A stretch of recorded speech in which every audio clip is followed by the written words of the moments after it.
Hey guys, and welcome back to the Peteytown Piranhas, a college football 26 team builder dynasty. In this episode, we're going to be going through year 22 of the program, and we have some streaks that we're trying to extend. We have won 5 consecutive national championships, and we're trying to get to 6, something that we've done before, so we're just trying to match ourselves there. And we also got a regular season game winning streak. We have won regular season games in 12 straight seasons, just haven't lost one, and that's just an incredible feat. And we're trying to make that 13. And then, of course, we have won 11 straight Big Ten championships, and we're trying to make that 12. So a lot of things where we're just trying to keep up consistency of a remarkable nature. And then we're going to get into our schedule for the year. And we're going to check out the team that we have this year, and then we're going to look at our initial recruiting board, and then we'll get into the games. And if you like what you're watching, you can like the video and subscribe to the channel. We're going to open the season by hosting Arizona State, then we're going to have a very early bye week, then we're going to travel to Florida State and then back home for Tulsa. Then to open Big Ten play, we have 3 straight away games. It's going to be Iowa, Northwestern, and UCLA. Then we're going to host 3 straight games with Ohio State, USC, and Minnesota. Then we're going to travel to Indiana. Then we're going to go out of conference to play Tennessee. And then it's going to be Michigan State to end the year. The Peteytown Piranhas come into the year ranked number 1 with 99s across the board, and that's just become the standard here. And then we have on our roster 5 guys who are true 99 overalls. You got left guard Marco Moffitt, right tackle Sean Badgent, Mike linebacker Dion Carney, left tackle Caleb Tant, and center Landon McQueen. Alex Keener is finally going to get his opportunity after Eli Newcomb went to the NFL, and we're very excited about what he can do. Then at halfback is going to be Cortez Stoner, and in different situations, Tyler Cutler will be out there. At fullback will be freshman Shakir Ferris. Then at wide receiver, our top 3 guys will be Tyler Robbins, Cornell Cleveland, and Chad Babineau, and you might get some appearances from Frank Kenoy. Then at tight end will be John Mackey Award winner D'Angelo Lemur, and then you're going to have David Dimke behind him. Then the offensive line, if you could tell from that roster screen earlier, is just full of talent here as we got 499 overalls on the O-line, starting with left tackle Caleb Tant. Then at left guard, it's going to be Marco Moffitt. At center will be Landon McQueen. At right guard is the only guy who's not a 99 overall, but he's still a 93 true overall and 96 with the boost, so very good guy anyway with Deontay Singleton. Then at right tackle is going to be Sean Badgent. Coming off the edges for this defense will be left edge Eric Filani, and then on the right will be Mitchell Curl. Our 2 big boys in the middle at defensive tackle will be returning with Doug Boss and Brian Stitzer. And then we're going to have Dalvin Tabor out there as well. Then out the outside linebacker spot will be Kurt Stat. In the middle, of course, will be Dion Carney. And on the other outside linebacker will be Victor Lacumbo. At cornerback, you're going to see Larry Morrison and Jose Homer. Then in the slot will be Tracy Malden. Then at free safety, you're going to see Derek Sims. Then at strong safety will be Cesar Juravicius, who's moving over from corner. And then Denzel Brink will be in there for extra safety packages. And then at kicker will be returner Markel Komar. And at punter will be our senior Trent Gold. On our initial board, we have 5 gems that we're looking at, starting with halfback Marvin Liggins. He's got that backfield threat archetype and not a lot of speed. That archetype usually doesn't have a lot of speed, but we like the gem that he has. And then for right guard Owen Wall, you can see he's got some things to work on, but he does have bronze quick step and some other good mental abilities. At left tackle will be Mike Lanning. He's got good pass blocking and that gem, so always love that gem. Then we got a couple of centers here with Monty Galladay and Zach Feely, and Zach at that well-rounded archetype is the one that I really want, but I think Monty could be a good addition if we keep him at center or move him around, but definitely need to infuse some talent into our center position after Landon McQueen leaves. And then for some other guys, you got George Otis. He's got good hit power for that outside linebacker spot, and that platinum clear-headed is very intriguing. Then we got right edge Rashad Root. He's got 86 strength, 81 speed, and 86 acceleration. He's got that 83 power moves. And then for Dwayne Woodhead. He's a pure possession tight end. He's got good speed for the position and always love the pure possession archetype. Then we also got an athlete thumper who, of course, got that good athleticism with 88 speed and 91 acceleration. Then we got halfback Juan Sandy. He's a contact seeker with 90 speed and acceleration, and that really opened my eyes. And so for the rest of the guys, we just want to see what we can get here. Nothing like too exciting or anything. I think we've had more exciting classes in the past, but I think these could be good guys to work with. We're ready to open our season against the number 16 Arizona State Sun Devils with their 87 team overall, and they're going to come to the Piranha Tank. But now he's taking his talents to a new team. And that is going to be intercepted on the first pass for us on the season. Arizona State just right in the right place at the right time. And Arizona State's guy is going to leap over our defender who is on the ground to get into the end zone, and they take advantage of that interception to go up 7-0. And Alex Keener just couldn't find anybody, and Arizona State brought that pressure to bring him down for the sack. Markel Komar out here for the first time this year to try to put us on the board, and Markel is going to put up this kick, and it sails through to make it 7-3. And nice floated pass from Alex Keener into the hands of D'Angelo Lemur, and he's going to use that pop pass to get a touchdown, and we're going to take a 10-7 lead. What are these teams about? Which conferences are better? Fires one high and deep. And deep downfield, that's going to be intercepted. Dion Carney way back there from his Mike linebacker spot to help out with that, and he got the interception, and he's going to return it to their 45.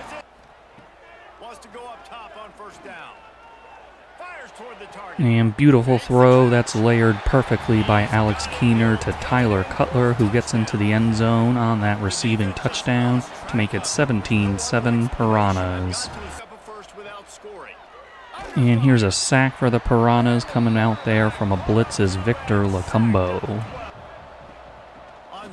And here's a simple handoff for Arizona State, and they're going to get in, and they recovered after that sack to convert on third down, and they're able to punch it in to make it 17-14. And a nice little juke there, and that's going to get Chad Babineau into the end zone. Nice little elusive move there, and the Piranhas are going to extend it to 24-14. And over the middle, it's going to be intercepted. Dion Carney coming away with that one, and he's got his second of the day, and the Piranhas are near midfield. And we're going to get Tyler, or no, that's not Tyler Robbins. That looks like Sua Tautu out there for that touchdown. And the Piranhas are going to take advantage of that interception to go up 31-14. They want to go fast. They want to crank up the tempo. He lofts one down the sideline. And that is going to be tipped into an interception, and we run out of bounds there, but Caesar Juravicius is the one that comes away with that interception off the nice tip drill. And the flat play is going to work, and it's going to be D'Angelo Lemur making a visit to the end zone, and we're going to make it 38-14. Looking to fire. Spits it out to the back. Got his man. And Cortez Stoner with some maneuverability there to get into the end zone. He was bobbing and weaving his way through the defense. And excuse me. Cortez is going to make it 45-14. Wants to throw. It's Durham. Looking for a deep man. And he throws a wild one, and that's going to be another interception. And guess who it is? It's Dion Carney with his third of the day. Alex Keener going to fight through the traffic in there. A lot of Sun Devils there to try to stop him, but Alex is going to use his big frame to get into the end zone to make it 52-14 Piranhas. There were a lot of points scored in this game, but we scored way more as we had 62 and Arizona State had 21. A lot of things to be excited about with this opening game, and You know, the defense started out maybe a little rough, but they definitely put it together with some interceptions and really set up our offense well. And our offense was able to take advantage of opportunities and overcome that early interception from Alex Keener to have a really nice day. As the score would indicate, a lot of yards to go around here, as we had 594 and Arizona State had 353. They had 60 yards on the ground and 2 touchdowns, while we had 246 and a touchdown. For passing, they had 293 and we had 348. They were 5 of 12 on third down and we were 5 for 7. And for turnovers, they had 5 and we had 1. Alex Keener overcame that interception on his first pass to put up some very nice numbers, as he had 305, 6 touchdowns, the pick, and he was sacked once. Then RJ John had 43 yards, a touchdown, and no picks. Then we move over to rushing. In his first game as the feature back, Cortez Stoner had 13 carries and 112 yards. Bobby Grubb had 10 for 72. Alex Keener had 8 for 46 and a touchdown to give him 7 on the day. And then for receiving, D'Angelo Lemur had 9 for 98 and 2 touchdowns. Cortez Stoner, 3 for 68 and a touchdown. Tyler Robbins, 4 for 54. David Dimke, 2 for 37 and a touchdown. Tyler Cutler, 2 for 32 and a touchdown. And then we got a 13-yard touchdown catch for Sua Tautu and 3 for 12 and a touchdown for Chad Babineau. We got 8 tackles from Denzel Brink to lead us today, and then for sacks, we had 2. We got 1 with Victor Lacumbo and another with Antoine Willett. Then for interceptions, we got 3 with Dion Carney, who was everywhere, 1 with Cesar Juravicius off that tip, and then 1 with Alfonso Harris in the backups. And then for our kicking game, we had 2 of 2 from Markel Komar, and he had a long of 55. After our very early bye week, here's how our recruiting stands at the moment. You got halfback Marvin Liggins with a nice lead over Notre Dame, and he's one of 6 guys who are going to come on a visit for our following game after this week, and he's going to be paired up nicely with Owen Wall, Mike Lanning, Monty Galladay, and then we got right edge Rashad Root and Marquez Smith kind of pairing with each other there, so got a lot of boost going around for these guys. And then you got Roland Marvin, a wide receiver who's in his top 3, and then Juan Sandy, who's got a big lead over really nobody because nobody's going after him. Then Zach Feely, kind of the same deal there, and Keontae Abbott. These 3 guys just all having the same deal with big leads and nobody really going after them. But all these other guys coming for the visits are being fought for, so we're trying our best to get them. This game of the week will be played at Florida State with their number 9 ranking, and they also are 2-0 on the early season with an 87 team overall. Takes the snap and takes off on the run. And Alex Keener has a wide open lane. Nobody was able to collapse in on him. Just a absolutely fantastic run. Blocking by the O-line was great, and we're going to be up 7-0. And here's a sack from Doug Boss. Got a free of his blocker and got him for a 6-yard loss. And a blitz by the Piranhas is going to work out perfectly as Victor Lacumbo gets back there. And that is going to be a nice strike from their quarterback into the hands of their receiver for the touchdown. Just picked us apart on that drive, and it's going to be tied up at 7. Here's a long attempt for Markel Komar, a 59-yard attempt. And Markel is going to put it up from their logo, and it is going to be wide to the left. And that is going to be a beautiful interception. It's going to be Dion Carney, who has 4 interceptions so far in the first 2 games of the season. Just absolutely lurked that one, and we needed it. After our interception, our offense sets us up for another field goal attempt by Markel Komar from 47 yards out. Markel is going to put this one through, and we're going to take a 10-7 lead.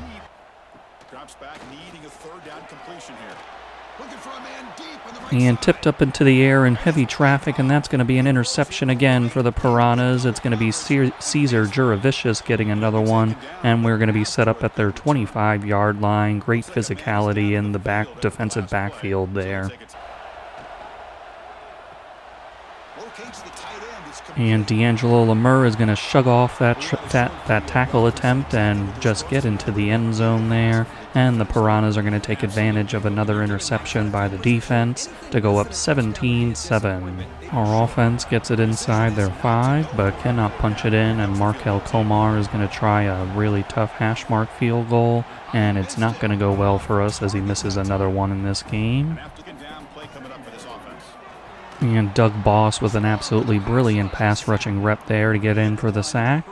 After the sack we got, they pushed it forward a little more, and that's going to set up a field goal attempt for their kicker, and he's going to knock it through to make it a touchdown game at 17-10. Another field goal attempt here for Markel Komar as we got it inside their 10-yard line. Markel is going to put this one up, and it's another miss as it's going to be wide to the right. Cortez Stoner fighting his way through, and he is going to get a little pushed into the end zone there, but we will take it as we're going to go up 24-10. And that's going to be an interception. Victor Lacumbo grabbing that one out of the air, and we're going to be set up at the 44-yard line. And that is going to be a nice throw from Alex Keener into the hands of our guy Cordell Cleveland, and that's going to be 31-10 Piranhas. First down, we're going to throw the ball. Doug Boss gets in there for the sack after our touchdown. We follow that up on the first play with a 6-yard sack. Second down, we're going to throw it. Another interception, and it's that man again, Dion Carney. Just an incredible start to the season with interceptions as he has another one, and we're set up at their 9-yard line. Alex Keener with a wide open lane as we spread him out with 5 wide receivers, and Alex just took it right up the gut for the touchdown, and we're going to take a 38-10 lead. Going again on 2nd and 10. And we're going to get a sack here. Looks like Eric Filani and Mitchell Curl getting in on that one.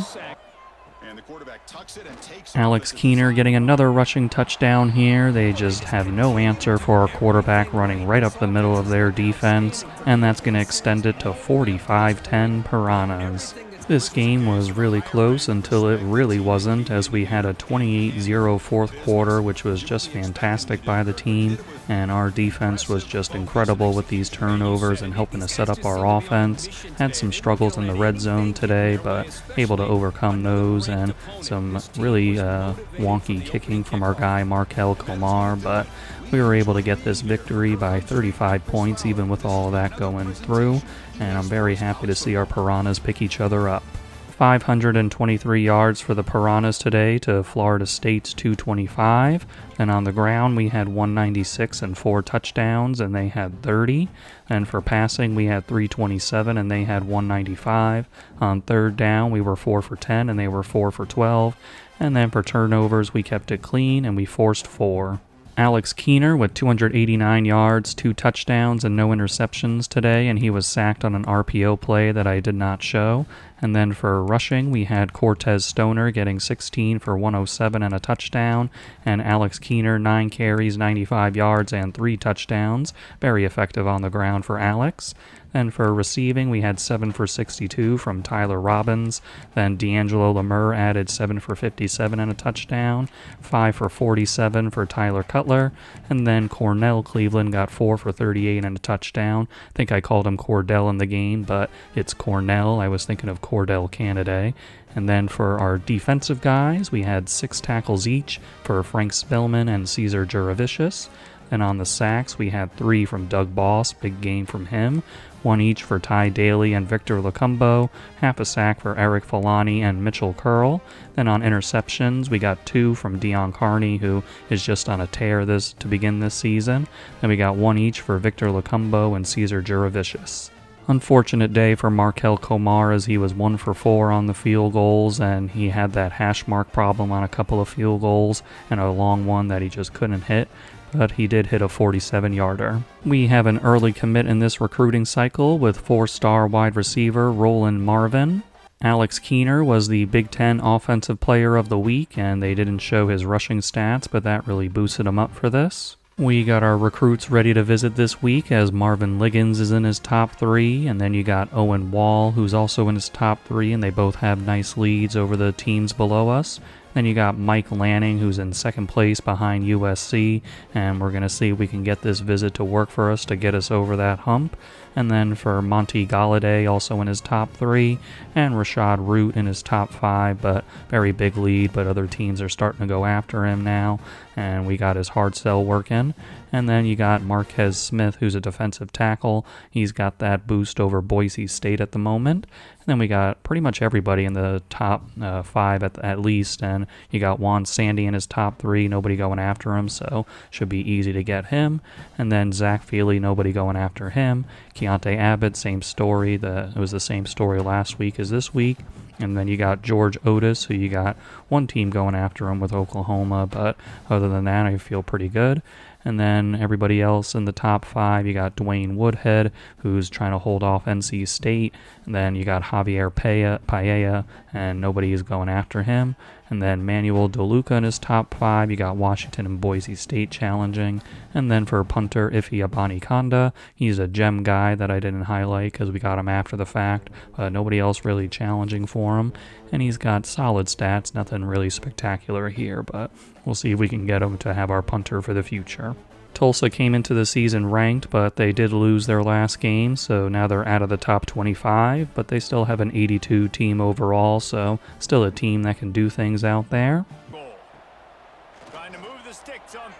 And over the middle, Tyler Cutler on that angle route is going to get into the end zone on our first drive to make it 7-0 Piranhas. And we're going to run right by him into the end zone. That man on the outside did not have the right gap to play, and Cortez Stoner just ran right past him to get in for a 14-0 Piranha lead. And a nice cut by our guy Cortez Stoner. The blocks were going one way and he went the other way, and we are going to get a 21-0 lead. And it's going to be Cortez Stoner again in the end zone, just touchdown after touchdown for Cortez, and it's going to be 28-0 Piranhas. And we're going to get Brian Stitzer back there for a sack. Can't even speak right now, but nice job by Brian. And it's going to be Frank Kenoy getting this one and getting into the end zone. Nice route by him, found the open space, and we're going to be up 35-0 right before the end of the half. From the gun, wants to pass. Fires downfield. Alex Keener with a little bit of a wild throw there as he tries to throw it back across his body to the middle of the field, and that's usually not a good idea, and it wasn't here as Tulsa's going to get the interception. And on the slant, it's going to be caught in the end zone by our guy Cornell Cleveland for the touchdown to make it 42-0. It's our first shutout of the year as we get a 49-0 victory over Tulsa. Just great job all around by the Piranhas in this one. We outgained Tulsa by quite a bit as we had 573 yards and they had 117. Then on the ground, they had 51 and we had 244 and 3 touchdowns. Passing wise, they did not get a lot as they had 66 and we had 329. For a third down, they were 3 for 11, we were 10 for 11, and turnovers, they didn't have any and we had 1. Alex Keener with 294 yards, 3 touchdowns, and that one wild pick, and then he was not sacked. Then for R.J. John, he had 35 yards and a touchdown. Then for our running game, Cortez Stoner was a big star today. He had 20 carries, 153 yards, and 3 touchdowns. And then our guy Bobby Grubb got 7 for 42. And then for receiving, D'Angelo Lemur had 6 for 68. Tyler Robbins, 8 for 66. Then Frank Kenoy, 4 for 56 and a touchdown. And then Cornell Cleveland, 5 for 47 and 1 touchdown. Tyler Cutler, 3 for 26 and a touchdown. And David Dimke, 2 for 25 and a touchdown. Dion Carney led us today with 7 tackles. And then for sacks, we had 1 from Brian Stitzer and another from DeJuan Aikman. We had some recruits who liked what they saw, with halfback Marvin Liggins joining the Piranhas, and then another recruit with right guard Owen Wall. And then they keep on coming in with center Monty Galladay. And then another one on the right edge here with Rashad Root, a 5-star you'll love to see. And then another handshake with defensive tackle Marquez Smith. And then another one with halfback Juan Sandy, so upgrading the halfback room here. While the rest of these recruiting battles are going well for Mike Lanning, the story here is that we're in a recruiting battle with USC for him, and our visit wasn't quite enough to push us over the edge for him, so we'll see what happens with this battle. We're going to be visiting Iowa again with their 77 team overall and 2-2 record. We have had some great success with this play, and it works again for us as Alex Keener is in the end zone for another rushing touchdown this year, and it's going to be 7-0 Piranhas. And that's going to be a sack for Eric Filani. He was waiting to see where the quarterback went, and when the quarterback made a choice, Eric followed and put him down. And back-to-back sacks for the Piranhas as Mitchell Curl and Eric Filani combined for that one. This drive is going to get finished off by our guy Cortez Stoner, getting a good block out there by D'Angelo Lemur, and it's going to be 14-0 Piranhas. And another sack incoming for this defense, and that's going to be a safety as Brian Stitzer runs him down for that one to make it 16-0 Piranhas. Cortez Stoner with a wide open lane, the O-line and tight ends working to just give Cortez all the room he needs there, and it's going to be 23-0 Piranhas. And Doug Boss is going to get a hit stick sack there. Nice job by Doug. And it's going to be Cortez Stoner once again in the end zone. He's just been on an absolute tear with touchdowns these last couple of games. And it's going to be 30-0 Piranhas. Iowa got a big run that they broke free to get into field goal range here. And their kicker is going to put this one up. And they are on the board to make it 30-3.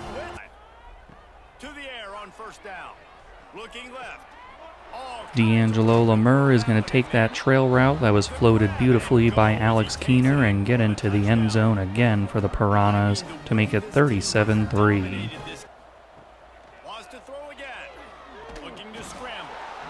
And that is going to be considered a sack by Doug Boss. Wasn't sure if he was going to make it back to the line of scrimmage, but Doug made sure he didn't. A sack here for Brian Stitzer as he gets his hands on him first, along with Eric Filani. The sack helps make it a field goal attempt for Iowa here. It's going to be a 32-yarder for their guy, and he's going to put it up and put it through, and it's going to be 37-6. Alex Keener is going to take this one, and he is going to get into the end zone again for us, and the Peteytown Piranhas take a 44-6 lead. We come in here to Iowa and get a 58-6 victory over them, just dominance all across the board, and our backups even showed out too as well, so just an all-around great effort for the Piranhas. We went out there and got 547 yards, and Iowa had 165. Our running game was very dominant as we had 191 yards there with 6 touchdowns, and then 49 yards for Iowa on their running game. For passing yards, we had 356 and they had 116. For third down, we were perfect, 8 for 8, and they were 3 for 12. And for turnovers, there were none in this one. Alex Keener throwing the ball around the yard today with 319 yards, 1 touchdown, and no interceptions, and he was not sacked. Then for RJ John, he had 37 yards and a touchdown. Then for our ground guys, we had Alex Keener leading us. He had 9 carries, 70 yards, and 2 touchdowns. Cortez Stoner had 12 for 52 and 3 touchdowns. Then you got our guy Bobby Grubb, 6 for 41, and then a 6-yard touchdown for Tony Everett. On the receiving side, you had D'Angelo Lemur with 11 catches, 159 yards, and a touchdown. Tyler Robbins, 6 for 91, 4 for 31 for Cornell Cleveland. Then David Dimke continues to get touchdowns with us with the backups, as he had 3 for 28 in the touchdown. Dion Carney and Cesar Juravicius led us with 7 tackles apiece. And then for sacks, we got a handful here with 2.5 by Doug Boss, 2 for Eric Filani, and 1 each for Mitchell Curl and Brian Stitzer. And then all the way over here, we got ourselves a safety today, and that was accomplished by Brian Stitzer. USC remains behind us for Mike Lanning, so we'll see if we're able to get him after all. And then you got Dwayne Woodhead in his top 5 waiting for a Week 8 visit. And then a bunch of guys in their top 3 who might not even need that Week 8 visit, with Manuel DeLuca, George Otis, Javier Paella, Zach Feely, and Keontae Abbott, so that would be nice to get all those guys pretty soon. And then you even have Ife Abanaconda in his top 3. Another Big Ten road game for the Piranhas as we travel to Northwestern, and they have a 72 overall and a 3-1 record so far this year. And Cortez Stoner gets free on that orbit motion play that we love in this spot, and Cortez has another touchdown on his tally, and that's going to be 7-0 Piranhas. And that's going to be a sack for the Piranhas as Mitchell Curl and Eric Filani get him down. And David Dimke is going to get into the end zone, and David's in there because D'Angelo Lemur got a little banged up with wear and tear. So David's going to step up in this opportunity and make a play, and we're going to go up 14-0. And Tyler Cutler is going to run into the end zone off that reception on the angle route. And Tyler's been just a fantastic receiver out of the backfield, especially on that play. And it's no different here, as it's going to be 21-0 Piranhas. And a sack here as Eric Filani got free and brought him down for a 7-yard loss. And this is going to be a sack for Northwestern as they disrupted one of our favorite plays in the red zone. And Cortez Stoner is going to get the beautiful block from Shakir Ferris out there, and Cortez Stoner is in the end zone again. Just an absolute avalanche of touchdowns from him recently, and it's going to be 28-0 Piranhas. And a sack for Brian Stitzer here as we brought an extra linebacker, and that helped free up our guy. And another sack here, and we didn't need the blitz that time to help our guy Ty Daly get in there. And a beautiful toss from Alex Keener out to D'Angelo Lemur, who got behind the defense, and that was just a nicely thrown ball by Alex. And it's going to be 35-0 for the Piranhas.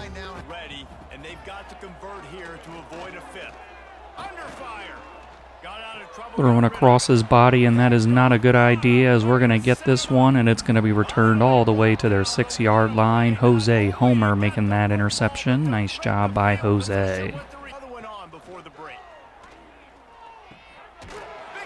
D'Angelo Lemur is going to fight into the end zone there. Looked like they might have had him stopped up, but D'Angelo would not be denied. And it's going to be 42-0 Piranhas after that interception and cashing it in on offense.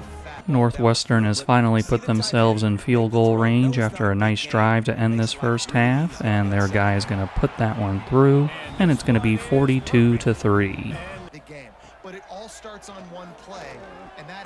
Brian Stitzer is going to get back there for a sack, and that's going to be for a 7-yard loss.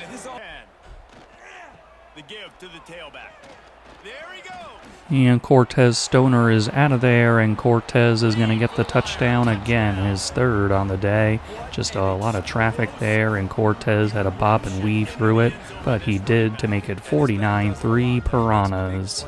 The Peteytown Piranhas walk out of here with a 59-9 victory over Northwestern. Just a lot of things going right for the Piranhas in this one, and we just really took it to this team. We just missed outgaining them by 400 yards as we had 572 to their 179. On the ground, we had 195 and 2 touchdowns, and they had 10. For passing, we had 377 and they had 169. For third downs, we were 6 for 7. They were 5 for 14. And on the turnovers, we didn't have any, and they had 1. Alex Keener with 269 yards, 5 touchdowns, and no interceptions in a surgical performance, and he was sacked once. Then R.J. John had 108 and a touchdown. And on the ground, you had Cortez Stoner with 9 carries, 94 yards, and 2 touchdowns. Bobby Grubb with 6 for 57. Then on the receiving side, you had D'Angelo Lemur getting 8 for 77 and 2 touchdowns. Cordell Canada 3 for 74. Tyler Robbins 5 for 67. Then we got Cortez Stoner 2 for 34 and a touchdown. Frank Kenoy 4 for 25 and a touchdown. Tyler Cutler with a 24-yard touchdown catch. And David Dimke 2 for 13 and a touchdown. Defensively, we were led by Frank Spillman getting 10 tackles while he was out there with the backups, and he had 1 for a loss. Then for sacks, we had 2.5 from Brian Stitzer, 1.5 each for Ty Daly and Eric Filani, then half a sack for DeJuan Aikman, John Callaway, Doug Boss, and Mitchell Curl. Then we got an interception with Jose Homer. He returned that 24 yards, just not quite a pick six. And then for kicking, we had Markel Komar. He hit his only field goal today for 29 yards. We have a commitment from center Zach Feely. And then joining Zach is going to be wide receiver Keontae Abbott, another 4-star. And then joining them will be punter Ife Abanaconda. I thought we were going to get Mike Lanning, but apparently he wanted USC more, so we're going to have to take him off the board, unfortunately. But the rest of these guys are in their top 3, and they might not even need the Week 8 visit that we have them on. There are no Piranhas on the Heisman Trophy list as of right now, but I wanted to highlight it because we're going to be taking on UCLA this week, and they got quarterback James Benito in the Heisman Trophy race, so definitely got to keep an eye on him and figure out how to contain him. Big test here for the Peteytown Piranhas as we take on UCLA and their Heisman Trophy candidate here with their number 8 ranking and 5-0 record on the year with an 86 team overall, and naturally it's a game of the week. And we're going to get a sack here on their first possession. Mitchell Curl getting back there. And that's going to be a sack for UCLA as they get back there on Alex Keener. Into the end zone, it's going to be a strike from Alex Keener to our guy Cornell Cleveland. Just a great throw there right after the sack, so great bounce back from Alex on that one. And the Piranhas are going to go up 7-0. And Tyler Robbins is out of there, and Tyler Robbins is in the end zone for the Piranhas. I believe that's his first touchdown of the year. Took a few games, but we love having him out there, just helping us keep drives moving and things, but glad that he's making a trip to the end zone. Offense gets it to the 15, but no further, as Markel Komar is going to come on for a field goal attempt. And Markel is going to put that through to make it 17-0. Trading field goal attempts here as UCLA is going to line one up from 35 yards out. And their kicker is going to put it up, and it is through. And now it's going to be 17-3.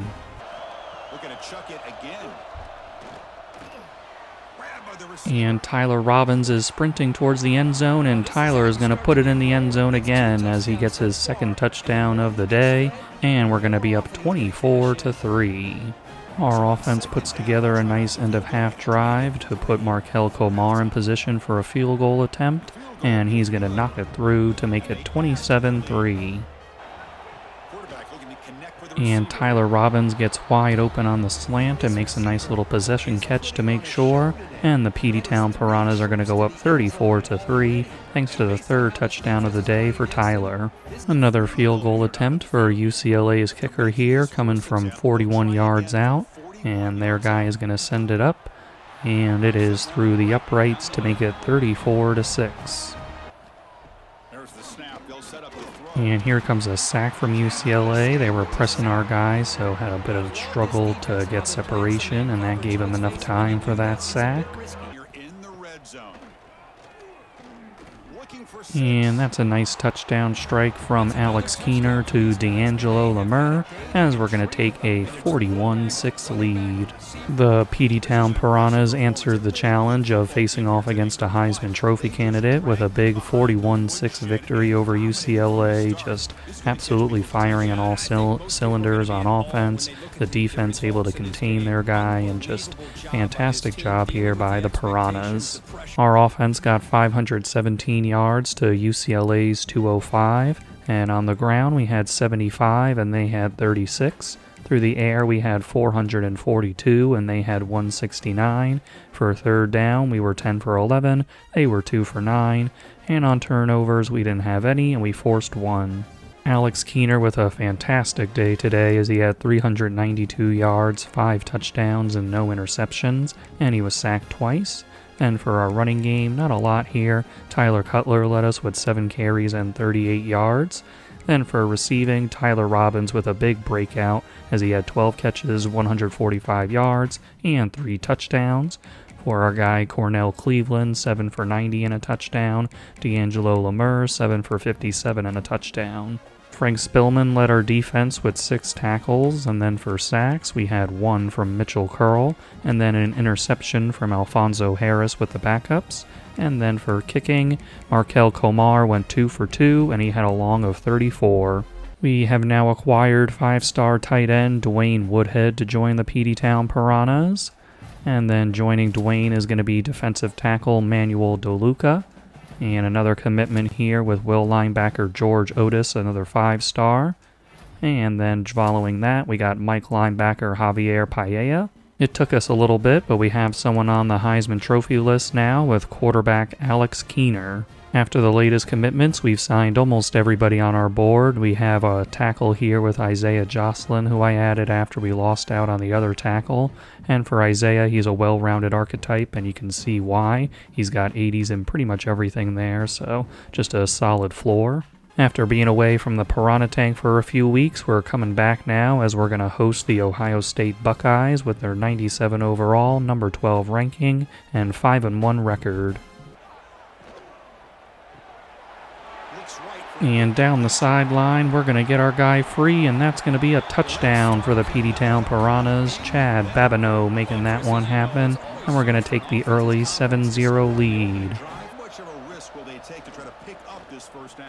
And here's a sack for the Piranhas. It's going to be a forced fumble, and their man recovers it in the end zone, and that's going to be a safety for the Piranhas. Mitchell Curl and I believe Eric Filani in on that, and it's going to be 9-0 Piranhas. From the 1-yard line, we're going to decide to kick a field goal with Markel Komar, and Markel is going to bang this one through to make it 12-0 Piranhas. Offense looking to throw the ball. Doug Boss is going to get back there eventually as we had good coverage downfield, and that quarterback had to wait, and he waited too long as Doug got in there. Here's the snap, looking to throw. And into the end zone, it's going to be Tyler Cutler out of the backfield, just really good at that. And it's going to be 19-0 Piranhas. Drops back from the shotgun, looking for an open man. And here comes a sack for the Piranhas as we get a bunch of guys back there, Doug Boss and Eric Filani among them. Out of the gun now on 3rd down. And another sack for the Piranhas, just pushing them back here as Eric Filani and Doug Boss get in there again. The 2 sacks help keep Ohio State out of the end zone, but they are going to try a field goal here to get on the board, and their guy is going to put it through and make it 19-3. Here comes a 1st down pass attempt. Quick throw to his receiver. And that's going to be intercepted by Ohio State, just threw it into a little bit of traffic there, and the man was there to get it, and Ohio State's going to deny us points on this drive.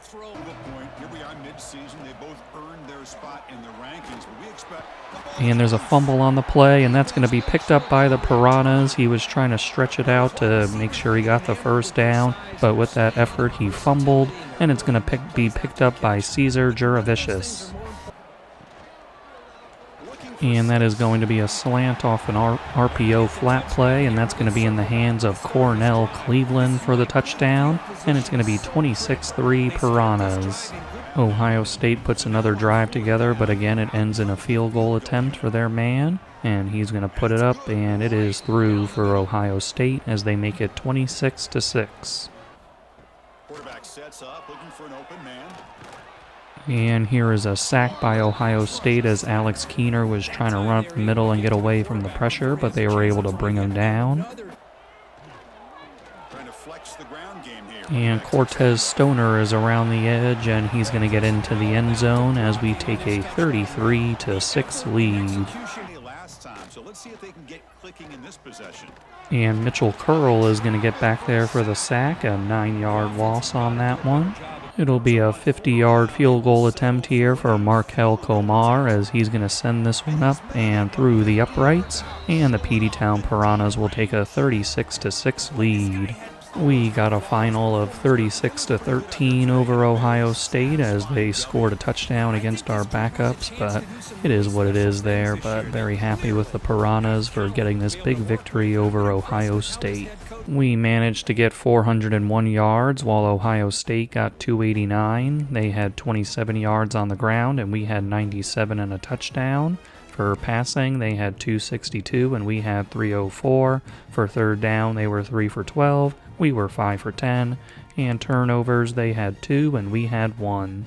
Alex Keener, outside of that interception, had a pretty good day today as he had 302 yards, 3 touchdowns, the pick, and 1 sack. Then for rushing, we had 10 for 44 from Cortez Stoner, and he had a touchdown. And then for receiving, D'Angelo Lemur had 4 for 83. David Dimke spelled him at spots with 6 for 62. Then Chad Babineau, 3 for 46 and a touchdown. Then down here you got Tyler Cutler, 4 for 26 and a touchdown. And we got Cornell Cleveland, 4 for 20 and a touchdown. A bunch of guys with 6 tackles today as Doug Boss, Mitchell Curl, Dion Carney, and Caesar Juravicius got those. And you can also add 3 TFLs for Doug Boss and Mitchell Curl. For sacks, we had 2 each from Doug and Mitchell, then 1.5 from Eric Falani and another from DeJuan Aikman, then half a sack each for John Calloway and Sammy Middlebrooks. Then for interceptions, we got 1 with Vince Lawrence. That was a nice one that prevented another touchdown by Ohio State in the 4th quarter. And then we go over here, we got our forced fumble. It was Eric Falani and Denzel Brink getting those, and Denzel's was recovered by Caesar Juravicius right after we had an interception of our own. And then for kicking, we had Markel Komar going 2 for 2 on field goals with a long of 50. Unfortunately, Alex Keener wasn't able to stay in the Heisman Trophy race. 2 undefeated teams collide here as we take on the number 4 USC Trojans with their 99 overall in this game of the week. From inside the red zone, they're looking to throw. Doug Boss getting back there for the sack, and that's a big one because USC was really driving on this first possession of theirs, and that's going to knock them back 6 yards. Second down, we're going to throw it.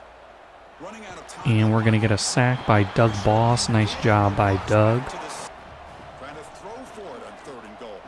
And USC is going to throw a strike into the end zone, so after all that, we got some sacks and try to keep them away, but USC just would not be denied, as it's going to be 7-0 Trojans. Alex Keener taking this one, and it is a short 2-yard run for him to get in the end zone, and the Peteytown Piranhas will tie this one up. On third down, he drops to throw. And chasing him down is going to be Doug Boss, just like he was shot out of a cannon there for his 3rd sack in the early going. Just absolutely dominant showing from Doug. And that is going to be a touchdown strike. A nice job by Cornell Cleveland coming across there, and Alex Keener fired a fastball into him, and it's going to be 14-7 Piranhas. USC, with no timeouts remaining, aren't going to mess around, and they're going to kick their field goal here. And their kicker is going to send it up, and it is through to make it 14-10. Throwing up play action.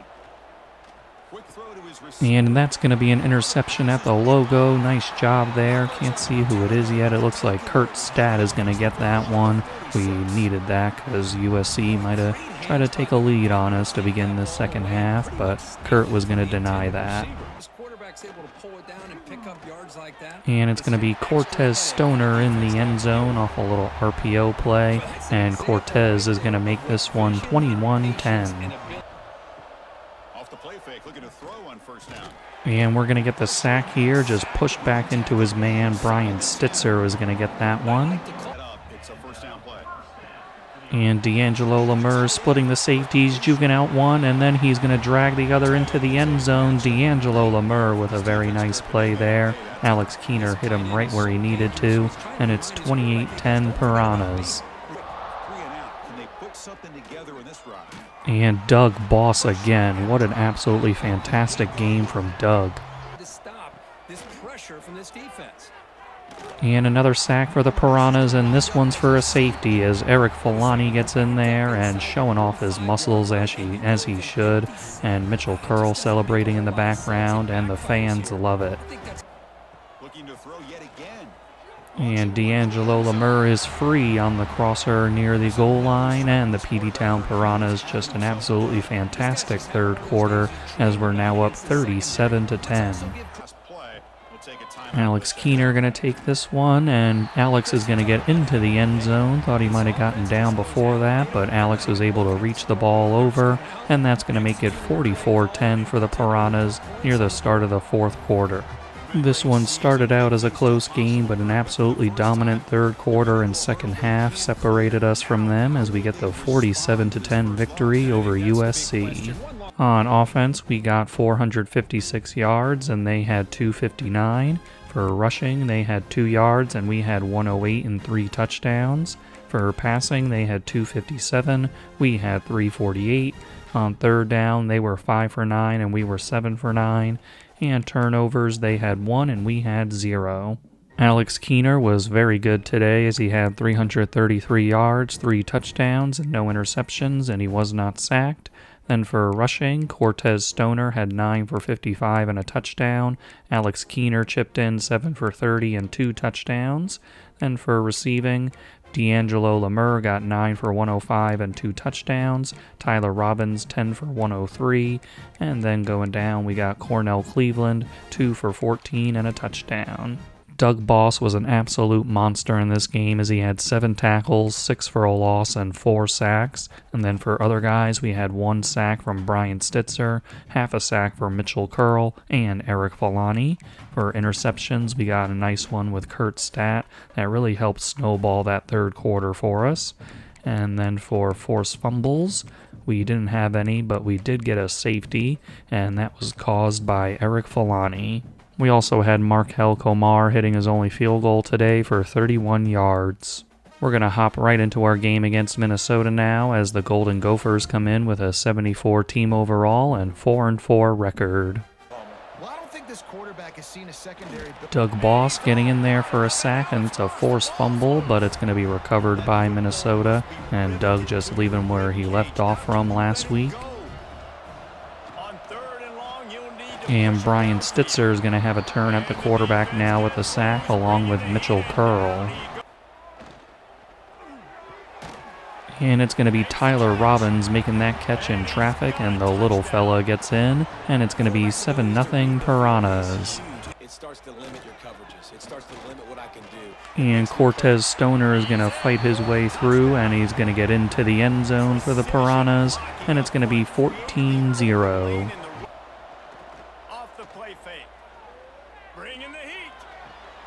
And that's going to be intercepted out there. Derek Sims making that one. It looked like he was just going to knock it down, but he came down with it. And we're going to be set up at the 29-yard line.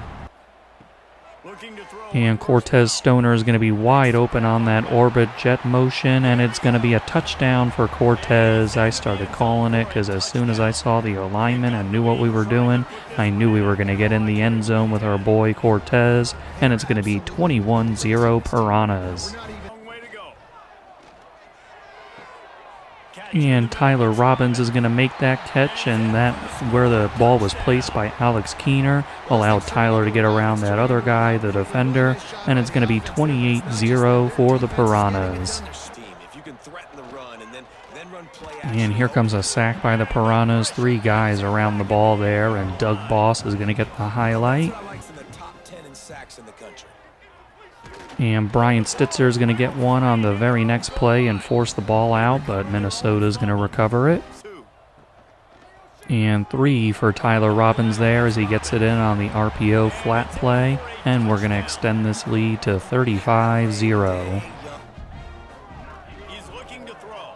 And that is floated into the hands of Cortez Stoner, who has yet another touchdown in this game. And it's going to be 42-0 Piranhas. Alex Keener taking this one up the middle, and it's going to be a touchdown for the Piranhas again, as it's going to be 49-0 for the Piranhas.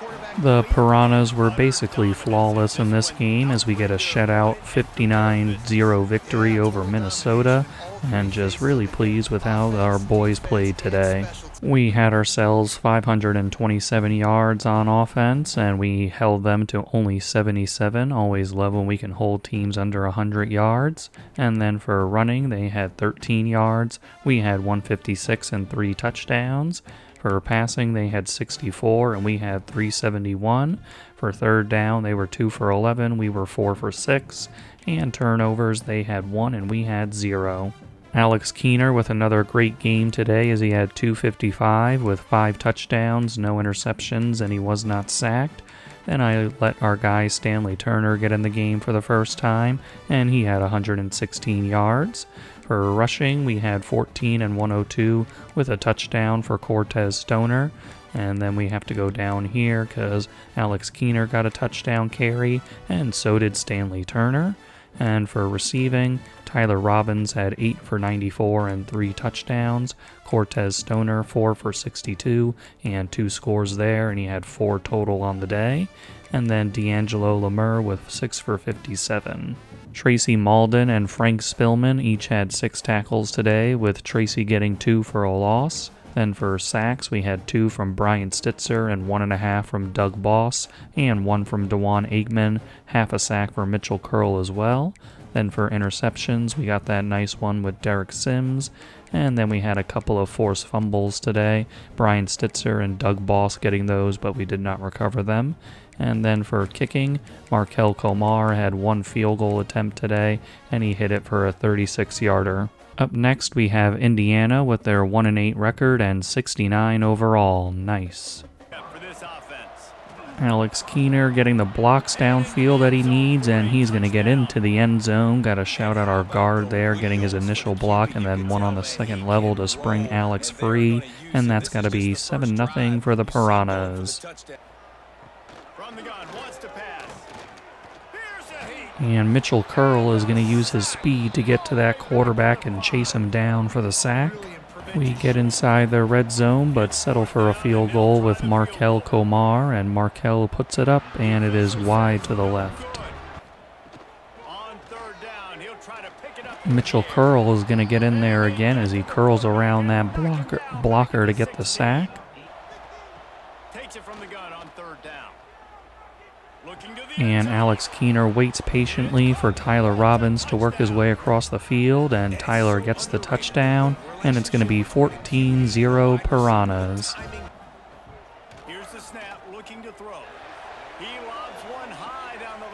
And that is going to be an interception by Jose Homer. I thought it might have been on their receiver's hands, but Jose got his on it for the interception. And to the outside, it's going to be D'Angelo Lemur just getting a foot in bounds for the touchdown, and the Piranhas will go up 21-0. Another interception here as we're going to cut that off. Jose Homer gets another one, and Jose is going to bring that back for a pick 6. What a great job by Jose there, and it's going to be 28-0 Piranhas. Cortez Stoner is open in the end zone, and Cortez has that receiving touchdown and a nice toss from Alex Keener, and it's 35-0 Piranhas. The play action fake. And here's a sack by Brian Stitzer. Call these run plays back. And Alex Keener is going to go down on a sack here as Indiana brought that pressure. Play booth has decided to overturn the call. To the outside, it's going to be the little flat route for D'Angelo Lemur, and he's able to fight his way into the end zone for another touchdown for him. And it's 42-0 Piranhas. 4 times, and it's 3rd down now. And Eric Filani is going to get in on the sack party along with Mitchell Curl. One man in the backfield, and he gets it. And Cortez Stoner is out of there. Some great blocks, and guys got bunched up in the middle of the field there, and Cortez just ran away from that for the long touchdown run to make it 49-0 Piranhas. Another shutout here for the Piranhas as we get the 63-0 victory over Indiana. Really no resistance from them whatsoever, and the Piranhas just keep rolling on. Our Piranhas had 529 yards today, and Indiana only had 43, and I already said I love when we keep them under 100, and keeping them under 50 is even better. And for running, we had 224 yards and 4 touchdowns. They had -14. For passing, we had 305 and they had 57. For third down, we were 5 for 8, and they did not convert one as they were 0 for 10. And for turnovers, we had none, and we forced 2. Alex Keener with a nice day today with 220 yards, 4 touchdowns, and no interceptions, and he was sacked once. Then for our running game, Cortez Stoner had 17 carries, 141 yards, and a touchdown. Alex Keener, 7 for 29 and a touchdown. Bobby Grubb, 3 for 16 and a touchdown. And then we had R.J. John getting a 12-yard touchdown carry. And then for receiving, D'Angelo Lemur, 8 for 86 and 2 touchdowns. David Dimke, 3 for 72. Tyler Robbins, 5 for 57 and a touchdown. And then we scroll on down for Cortez Stoner. He added a 6-yard touchdown catch. Mitchell Curl and Frank Spillman both had 6 tackles, and Mitchell added 4 TFLs and 2.5 sacks. And for the rest of the sacks, we had 1.5 from DeJuan Aikman and Antoine Willett, 1 sack from John Callaway and Brian Stitzer, and half a sack for Eric Filani. Then for interceptions, we got Jose Homer with 2, and he also returned 1 for a pick 6. And then for kicking, unfortunately, Markel Komar missed his only field goal attempt of the day. For his efforts with the 2 picks and a pick 6, we got Jose Homer with the Big Ten Defensive Player of the Week. Jose was also the National Defensive Player of the Week. This upcoming game against Tennessee is a sneaky, tricky one as we have to travel to their stadium, and Neyland Stadium is not for the faint of heart, so definitely got to bring our focus here. They have a 91 team overall, and they are struggling a bit this year as they're 4-6, but that just means they're hungry for wins to get bowl eligible.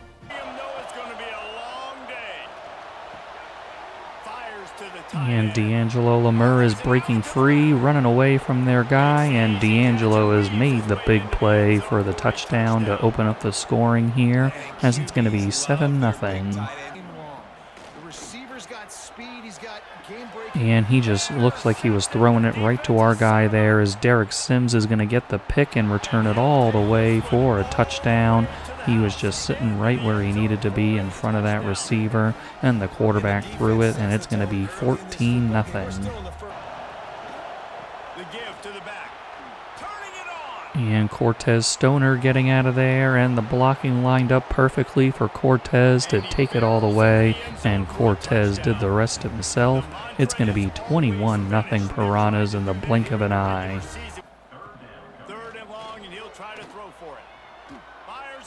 And trying to throw it across his body over the middle, it's going to be Kurt Stapp flying in to get that interception, and my goodness, the Piranhas came to play today. Tyler Robbins gets this one, and Tyler is in the end zone, and the Piranhas are up 28-0 in the first quarter. And a blitz by the Piranhas, and Brian Stitzer is going to be the one to finish it off with a sack. Trying to cap this drive with the pass. Brian And D'Angelo Lemur comes back to the ball, and that gives him the separation he needs to get around that defender. And the Peteytown Piranhas will be up 35-0.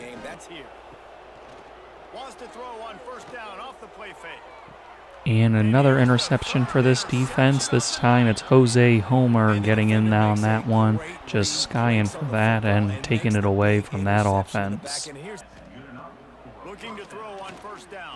D'Angelo Lemur is going to break that tackle and then tiptoe along the sideline to get into the end zone again. He's just been dominant in this one, as have the Piranhas, as we're up 42-0.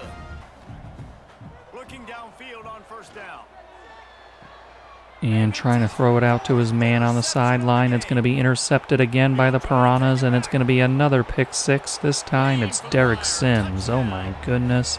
This defense just absolutely smothering these guys right now. And it's going to be 49-0 over Tennessee. Eric Filani is going to get in for the sack and a forced fumble. It goes into the end zone, and more points for this defense, as it's going to be a safety to make it 51-0. From the gun, wants to pass. He lofts it high and deep down the left side. It's going to be intercepted by Tennessee, and that is the first highlight they've really had in this game. Alex Keener just kind of throwing one up for grabs there. And that's going to be another interception for Tennessee, as we were trying to score another touchdown there, but they are going to deny us. We did not get the shutout in this one, as they had a crazy play where the ball was tipped into their receiver's hands, but nonetheless we get the 58-7 blowout victory over Tennessee. Just in that first half, absolute dominance from the Piranhas, and we coasted the rest of the way. The Piranhas got 408 yards, while Tennessee had 276. On the ground we had 115 and a touchdown, and they had 3. For passing yards, we had 293 and they had 273. Third down, we were 7 for 10 and they were 4 for 10. And turnovers, we had 2 and we forced 5 on Tennessee. Alex Keener had 268 yards, 4 touchdowns, and 2 interceptions, and even though the throws probably shouldn't have been made, I probably should have just subbed Alex and the starters out at the end of the first half, so you can put those interceptions on me. And for sacks, he was not sacked. And then for rushing, we had Cortez Stoner, 9 carries, 97 yards, and a touchdown. And receiving, D'Angelo Lemur was absolutely dominant, as he had 10 catches, 122 yards, and 3 touchdowns. Tyler Robbins finished with 6 for 63 and a touchdown. A bunch of guys with 5 tackles today, as Derek Sims, Brian Stitzer, Dion Carney, Frank Spillman, Cesar Juravicius, and Sinlau Drake got those. For sacks, we had 3 with 1 each by Brian Stitzer, Eric Filani, and Dewan Aikman. Then for interceptions, Derek Sims had 2, and he returned both for touchdowns. And we had Jose Homer, Kurt Stack get them, and then Tayshawn Whipple got a 93-yard pick 6 with the backups. And then for forced fumbles, Eric Filani got one, and it wasn't recovered, but we turned that into a safety from Mitchell Curl. Derek Sims was the Big Ten Defensive Player of the Week on the back of those 2 pick 6s. Despite those 2 picks, Alex Keener has found himself on the Heisman Trophy list once again. Everyone at the Piranha Tank is excited for this regular season finale, as we take on the 7-4 Michigan State Spartans with their 85 team overall. And the big story, of course, is that we're trying to extend our regular season winning streak to 13 seasons. We're going to set up Markel Komar for a 44-yard field goal attempt, and Markel will put it up, and it is through the uprights, and it's going to be 3-0 Piranhas. It's Michigan State's turn for a field goal attempt, as they're going to try to put this one up through the rain and the slow-mo, and it is going to be good for Michigan State, and they're going to tie it up. In this one, we've got you covered with the best studio. He hurls one deep down the left side. Alex Keener launching one deep, and that is going to be a touchdown for the Peteytown Piranhas, as Cornell Cleveland got free downfield, and Michigan State had no answer as we go up 10-3. They believe they can run right here. And there's a fumble on the play, and it's still bouncing around, and it is going to be recovered by the Piranhas. And we'll see who got it. It's going to be Kurt Stat coming out of the pile with it, and we're going to take over. And immediate pressure from Michigan State, and that's going to be a sack and a strip sack at that, and they're going to recover it. So back-to-back fumbles by both teams. And that read option works perfectly for the Spartans, and they're going to tie it back up at 10-10. From the 1 yard line, it's going to be Cortez Stoner just trying to drive his way through, and he's going to get into the end zone, and it's going to be 17-10 Piranhas. And here comes a sack from Mitchell Curl and Dalvin Tabor.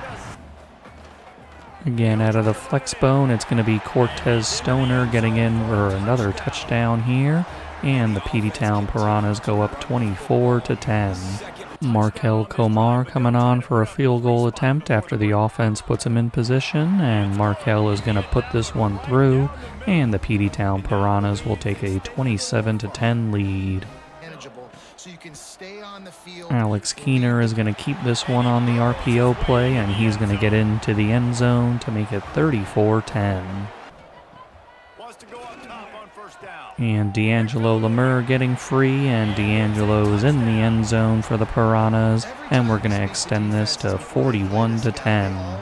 With this 51-17 victory for the Peteytown Piranhas, we have extended our streak to 13 straight seasons without a regular season loss, and that is 156 games in a row. Just absolutely incredible here from the Piranhas, and we do it in this rainy game, but that did not allow us to lose focus as the Piranhas get into the postseason now with a strong regular season under their belt.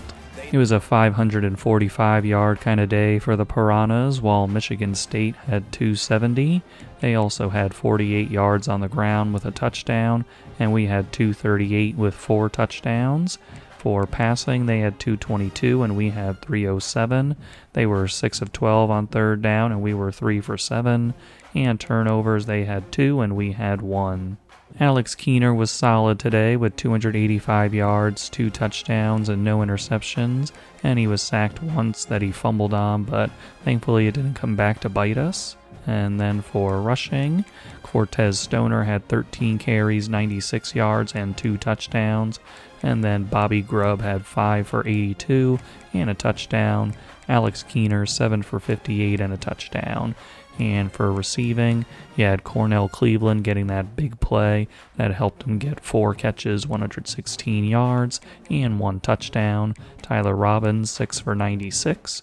Cortez Stoner, 4 for 42. D'Angelo Lemur, 3 for 26 and a touchdown. Deion Carney was out there making 13 tackles and 4 for a loss, and then Derek Sims had 10. For sacks, we had 1 with John Callaway and half a sack for Mitchell Curl and Dalvin Tabor. And for interceptions, we had 1. It was Sinlau Drake getting that one. And then for forced fumbles, we had 1 with Tracy Malden, and that was picked up by Kurt Stat. Markel Komar also hit all 3 of his field goals with a long of 44. In the Big Ten championship game, it's going to be a rematch between us and USC with their number 3 ranking.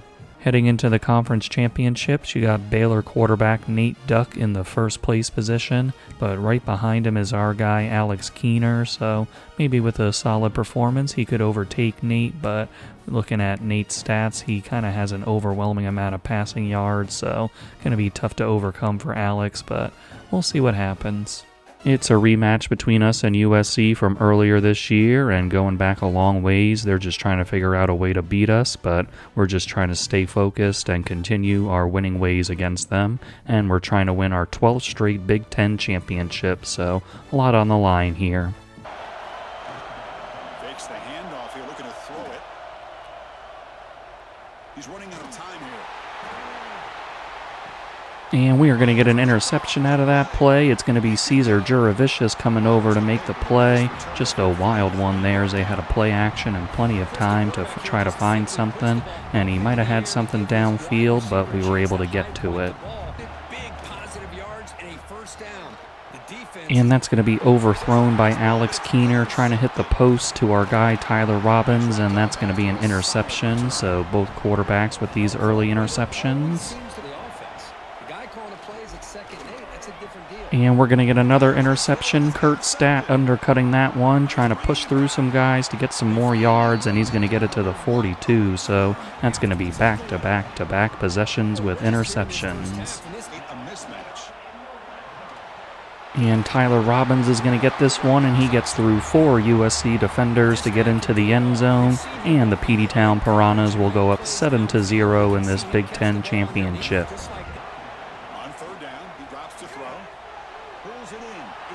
And a beautiful spin move by USC's receiver, and he is out of there. What an elusive play by him to get into the end zone for USC to tie it up.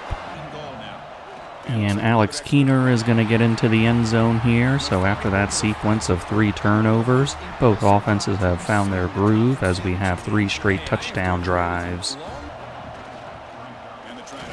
And right up the middle, USC is going to get that touchdown run for their guy to tie it right back up at 14-14.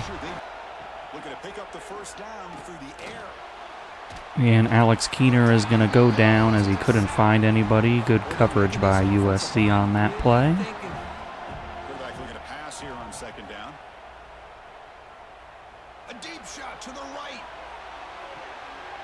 And that is going to be intercepted on a Hail Mary attempt down the field, and that's going to be how the first half ends.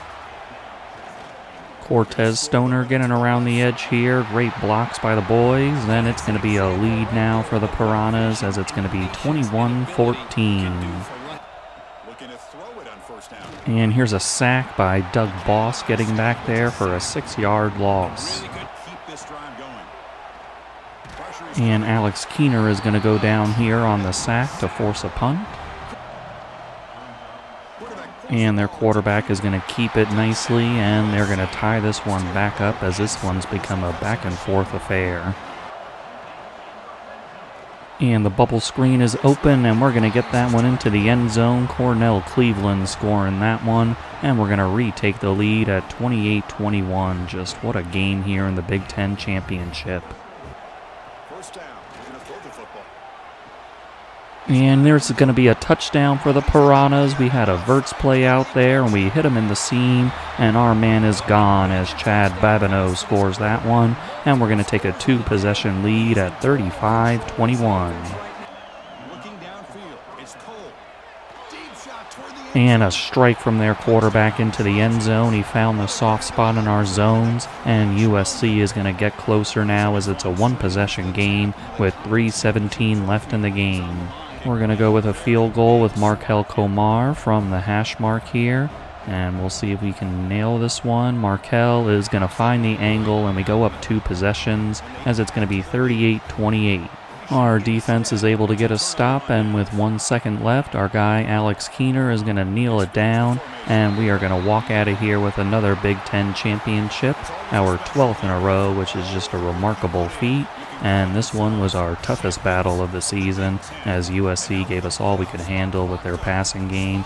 We had those interceptions early, but after that their quarterback was really finding guys out there. But we were able to make enough plays to get this win, and our offense doing their thing as well. And Alex Keener, a couple interceptions didn't bother him as he was able to help deliver us a win here. And that big play to our guy Chad Babineau, and just plays making all over the place for these offenses as we celebrate with the Big Ten Championship trophy. A whole lot of yards for both teams in this one as USC had 446 and we had 523.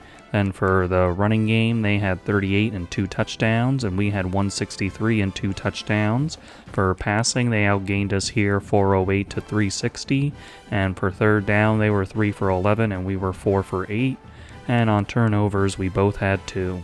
Alex Keener with 360 yards, 3 touchdowns, and 2 interceptions. And that first one, I don't really know what happened, just a bad throw by Alex. But the second one was on a Hail Mary attempt, so don't read too much into that one. And then for sacks, he was sacked twice. Then in the running game, we had Cortez Stoner with a big day, 19 carries, 157 yards, and a touchdown. And Alex Keener went 6 for 6 and a touchdown. On the receiving end, we got Tyler Robbins with 10 for 109 and a touchdown. Chad Babineau with 4 for 106 and a touchdown. And then down here, we got Cornell Cleveland, 2 for 28 and a touchdown. A lot of tackles to go around as our defense was out there quite a bit today, as Deion Carney got 17 and Kurt Stack got 10. For sacks, we had 1.5 from Victor Lacumbo and half a sack for Doug Boss. On the interceptions, we had Kurt Stat and Cesar Juravicius during that sequence with a bunch of turnovers in a row. And then for the kicking game, Markel Komar hit his only field goal today, a 22-yarder, and the hash marks have really given him trouble in the past, so proud of him for hitting this one. Our guy Alex Keener wasn't quite able to overtake Nate Duck for the Heisman Trophy, but you can see the yards and touchdowns he put up. Just a remarkable season for Nate, so can't hate on that. We have a third straight Doak Walker Award winner with Cortez Stoner. The run continues as D'Angelo Lemur gets the John Mackey Award. For the Heisman Trophy finalists, we had 2 guys on here, but we couldn't overtake Nate Duck, of course. But you had Alex Keener in second place and Cortez Stoner in third. Then for Michigan, they had Dante Killings, a wide receiver, and quarterback from Notre Dame, Jared Zuniga, was the final guy on the list. We can now take a look at the dev traits for our incoming recruits. For right edge Rashad Root, he will be an elite dev guy, so very nice. And then the tight end Dwayne Woodhead is a star dev. Will linebacker George Otis is impact. Then you got Javier Paella, a linebacker as well with elite development. And when you can get that on an athlete, that's very special, so we love to see that. Then for Marvin Liggins, he's an elite dev as well. Just incredible stuff right here. Right guard Owen Wall is elite as well. Center Monty Galladay is star. And the other center, Zach Feely, is also star. And we'll see if these guys stay at center or we move one over to guard, but that's to be seen in the future. Then wide receiver Roland Marvin is impact. Defensive tackle Marquez Smith is also impact. Halfback Juan Sandy is star. Wide receiver Keontae Abbott is normal, so the first normal. Then defensive tackle Manuel DeLuca is impact. And the punter Ife Abanaconda is impact. So I'm actually relatively surprised we did so well on the dev traits, but I mean, with the gems and everything, you expect that, but with this class, I think I was feeling more towards other classes, like we had a lot of gems, so it was more expected, but this class, it felt like I didn't know what was going to happen, but very happy with it. Here is how the college football playoff bracket looks. It's going to be number 5 Pittsburgh against number 12 Colorado State, then Oklahoma and Michigan in the 8-9 spot, Louisville and TCU in the 6-11, and the 7-10 game is Georgia-Nebraska. Then your top 4 seeds are us at number 1, Miami number 2, USC number 3, and Clemson number 4, and we await the winner of Oklahoma versus Michigan. Fellow Big Ten member Michigan has defeated Oklahoma, and they will face us in the quarterfinal. Pitt was able to take down Colorado State in a one-possession game, and then Michigan overtook Oklahoma in a close one. TCU won by 2 scores over Louisville, and Georgia took down Nebraska in a high-scoring tight game. So that's going to set up Clemson versus Pitt, us versus Michigan, USC versus TCU, and Georgia-Miami. Up to this point of the season, Michigan has gone 11-2, and they have the number 9 seed at a 94 team overall, and we're going to meet in the Sugar Bowl for this quarterfinal. He keeps it on the design run. And Alex Keener was following his blocks, and a guy had him, but Alex was able to roll into the end zone there, and it's going to be 7-0 Piranhas. Play action fake, looking to throw. And here's a sack for the Piranhas as our guy gets in there. Tracy Malden brings him down. And I got to mention that their quarterback right there is Vernon Moncrief, former Piranha. So we're trying to see what we can do against him. And maybe he's trying to show us that we should have been starting him this whole time. Motion by the back would make the defense And adjust. Cortez Stoner is going to bring this one in. And the Peteytown Piranhas will take a 14-0 lead on Michigan. Looking to pass here on second down. And Brian Stitzer getting in there and getting a sack on Vernon Moncrief for a 5-yard loss. On 4th and 1, Petey Previtt electing to put some points on the board here with Markel Komar. And Markel is going to send this one. and it is going to go through, and we're going to take a 17-0 lead. Third and long. Taking a deep shot here to the right. And trying a deep ball here, and that's not going to work against Larry Morrison, who's running it back here, and he's going to get back to the 36-yard line. Great coverage by Larry, running step for step with that receiver. Gonna pick up the third and short through the air. And it's going to be a sack here as Alex Keener is going to go down there, and probably all right with that choice, actually, because looking at the play we had versus their coverage, it was probably going to be an interception if Alex tried to throw it, so I'll just take the sack and we can settle for the field goal. Markel Komar coming on for a 32-yard field goal attempt here after the sack, and Markel is going to bang that one through, and it'll be 20-0 Piranhas. He's looking to throw.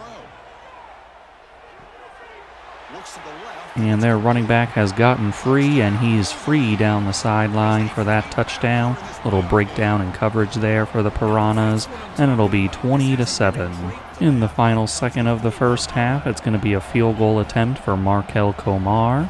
It's going to be a 52-yarder, and Markel is going to send this one up, and it is through the uprights, and the Piranhas will have a 23-7 advantage. Play action fake. Looking to throw. He's got it with room to run. And Michigan's guy has gotten through that traffic. He's going to break our tackle, and he is going to break another tackle and get into the end zone. What a play by him.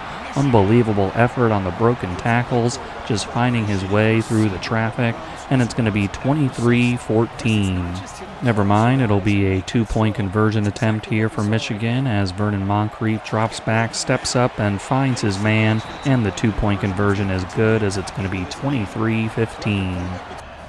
Here's the snap. Quarterback drops back. And we're beating them off the line here on a deep ball, and that is going to be caught by our guy Cornell Cleveland using that takeoff ability to get behind the defense, and it's going to be 30-15 Piranhas. And now another first down. Keep it on the ground. There's the handoff. And Cortez Stoner is out of there as he evades the defense and gets into the end zone on a very explosive run, and the Piranhas will extend the lead to 37-15.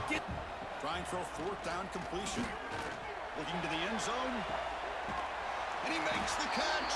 And that is going to be a penalty on the Peteytown Piranhas. Jose Homer is going to commit defensive pass interference, and that man came down with it in the end zone on that jump ball. And so Michigan will take the touchdown here to make it 37-22. Looking to pick up the first down through the air.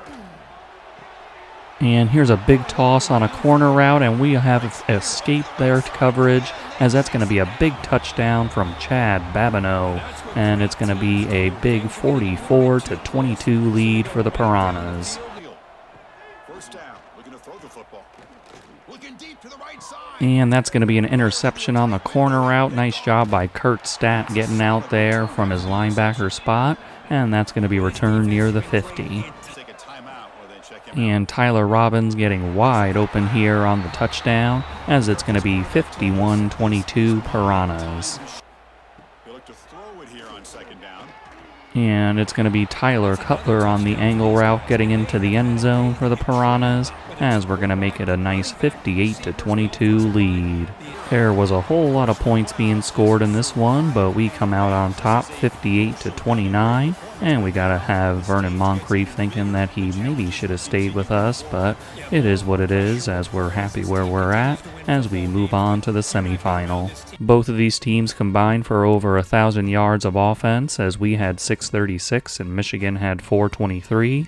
They had 14 on the ground and we had 197 and 3 touchdowns.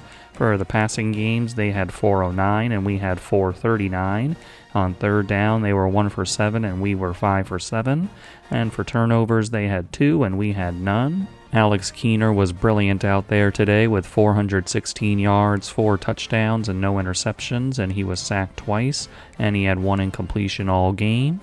And for running, Cortez Stoner, 13 carries, 91 yards, 2 touchdowns. Alex Keener, 9 for 65 and a touchdown.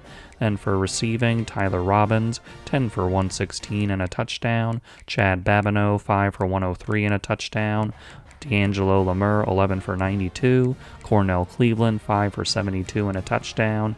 And then our guy Tyler Cutler getting a 4-yard touchdown. Our leading tackler was Dion Carney with 8, and then for sacks we had 1 each for Tracy Malden and Brian Stitzer. On the interceptions we had Kurt Statt and Larry Morrison. And then for kicking, Markel Komar had 3 of 3 on field goals with a long of 52. Alex Keener was the offensive player of the quarterfinal round. In the semifinal game, it's going to be a rivalry game as we take on the number 5 seed Pittsburgh Panthers. In the rest of the quarterfinal matchups, you had Pitt beating Clemson by 2 scores to get to us, then USC just blew out TCU, and Georgia lost to Miami by 1 score, so on the other side of the bracket it'll be USC versus Miami. Our rivals Pitt come into this one with a 13-1 record with that number 5 seed, and we're going to play this semifinal game at the Chick-fil-A Peach Bowl. And D'Angelo Lemur is going to get into the end zone as the John Mackey Award winner makes his presence felt as we take the early 7-0 lead.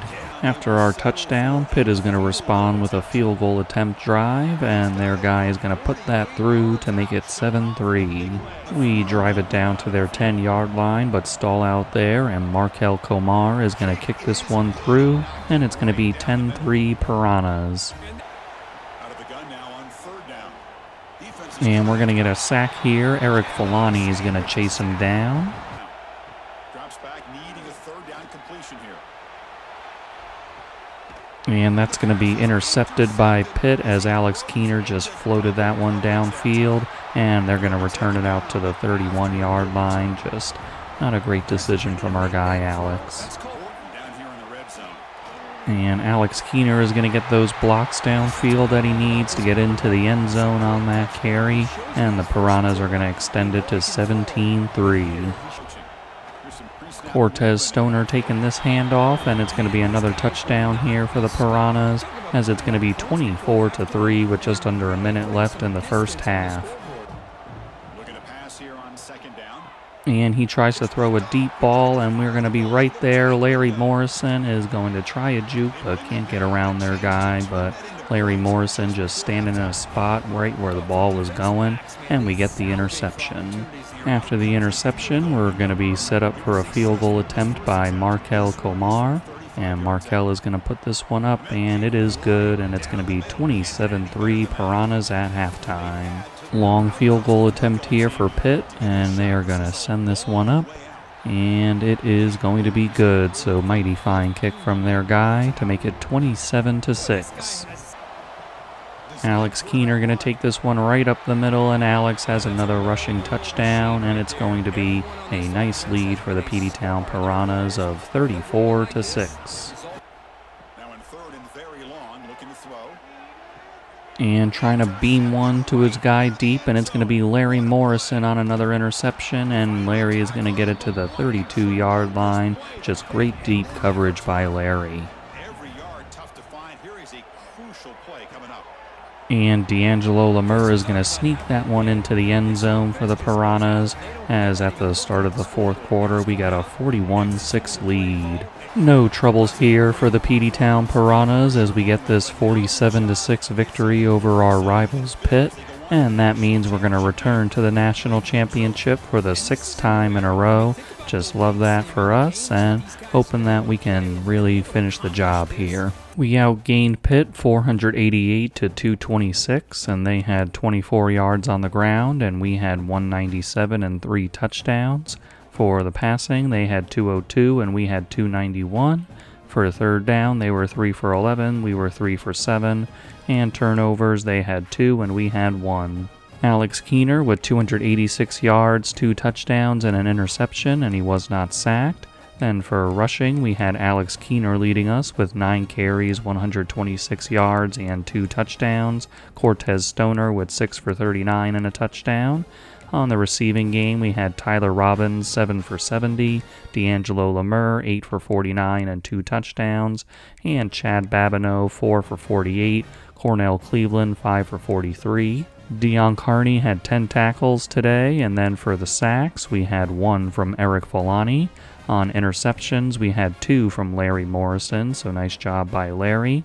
And then for our kicking game, Markel Komar went 4 for 4 with a long of 59. Between the 2 semifinal games, Larry Morrison had the best defensive performance. And on the other side of the ball, Alex Keener had the best offensive performance in the semifinal. For the national championship, it's going to be our 3rd matchup of the season against the USC Trojans. To get to this point, USC had to win a close one over Miami, 34-28. For the 3rd time this season, we're going to face off against the USC Trojans, and this time it's for it all as we play for the national championship. You can see their overall went down a little bit, and of course the 2 losses they've had this year are both to us, so we'll see if we can do it again, and in doing so, see if we can win 6 straight national championships and match what we did before in this dynasty. Looking to throw again. And that's going to be intercepted by USC, trying to hit the corner route, and their man is going to have a path to the end zone, and it is going to be a pick 6 for USC. He keeps it on a design run. Alex Keener going right up the middle, nobody within 10 feet of him really, and we're going to respond after that pick 6 very nicely to tie up this game. Good position with a new set of downs. And D'Angelo Lemur is going to get into the end zone here, and the Piranhas are going to have the 14-7 lead. In response, USC is going to go for a field goal attempt, and their man has put it up, and it is good to make it 14-10. Quarterback looking to throw it on 2nd down. And Cortez Stoner on the trail route is going to find the space in the defense, and the Piranhas take a 2-score lead at 21-10. Scanning the field. It's Cole. And that's going to be an interception for the Piranhas. What a play. Victor Lacumbo in the right window, and we're going to have it at their 9-yard line. Can they punch it in and build the lead before the break? Out to Tyler Robbins, and Tyler is going to get into the end zone, fighting through some defenders there, and we're going to take immediate advantage of that interception to make it 28-10. Looking to throw. It's Cole. And another interception by this defense. Kurt Stadt is the one that steps in front of it, just reading their quarterback like a book, and we're going to be set up again to try to put up some more points before the end of the half. There's the snap. Looking to throw the ball. And Frank Kenoy is going to get this one, and Frank is going to get into the end zone. Nice crossing pattern there, and nice job by Alex Keener finding him, and it's going to be 35-10 Piranhas. Looking to pass. It's Cole. And here's a sack by Doug Boss as their quarterback was trying to run around back there, but Doug denied him. 2nd down. Looking to throw it. Pressure is coming. And a sack here to end the half again as Brian Stitzer is going to get it for back-to-back sacks. On their heels. On 1st and 10. And Mitchell Curl is going to curl around the offensive line there and get in there for the sack. Sack in this game. And Mitchell Curl again coming around the edge, and nobody was picking him up, and he got another sack. Anywhere to go into keeper. Handoff to the back. And Cortez Stoner is going to win this foot race around that man, and Cortez Stoner is in the end zone with an electrifying run there as the Peteytown Piranhas go up 42-10. We get into their red zone, and we're going to have Markel Komar coming out for a field goal attempt, and Markel will put it through to make it 45-10. Needs a completion here on 4th down. And that is going to be a wonderful interception by the Piranhas. A nice big hit from Larry Morrison to jar the ball loose, and Dion Carney coming over for the interception. And the Peteytown Piranhas have finished off this national championship with a 45-10 victory over USC, beating them for the 3rd time this season, and a remarkable accomplishment as we get to 6 straight national championships. And we've done it before, we've done it again, and we matched a record that we set, and USC is just wondering what they could possibly do to ever beat us. But I'm just so proud of this team for the consistency.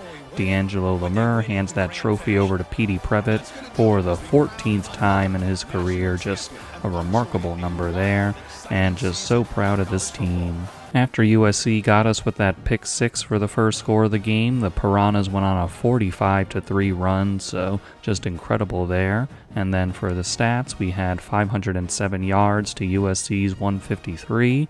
On the running game, they had 9. We had 193 and 2 touchdowns.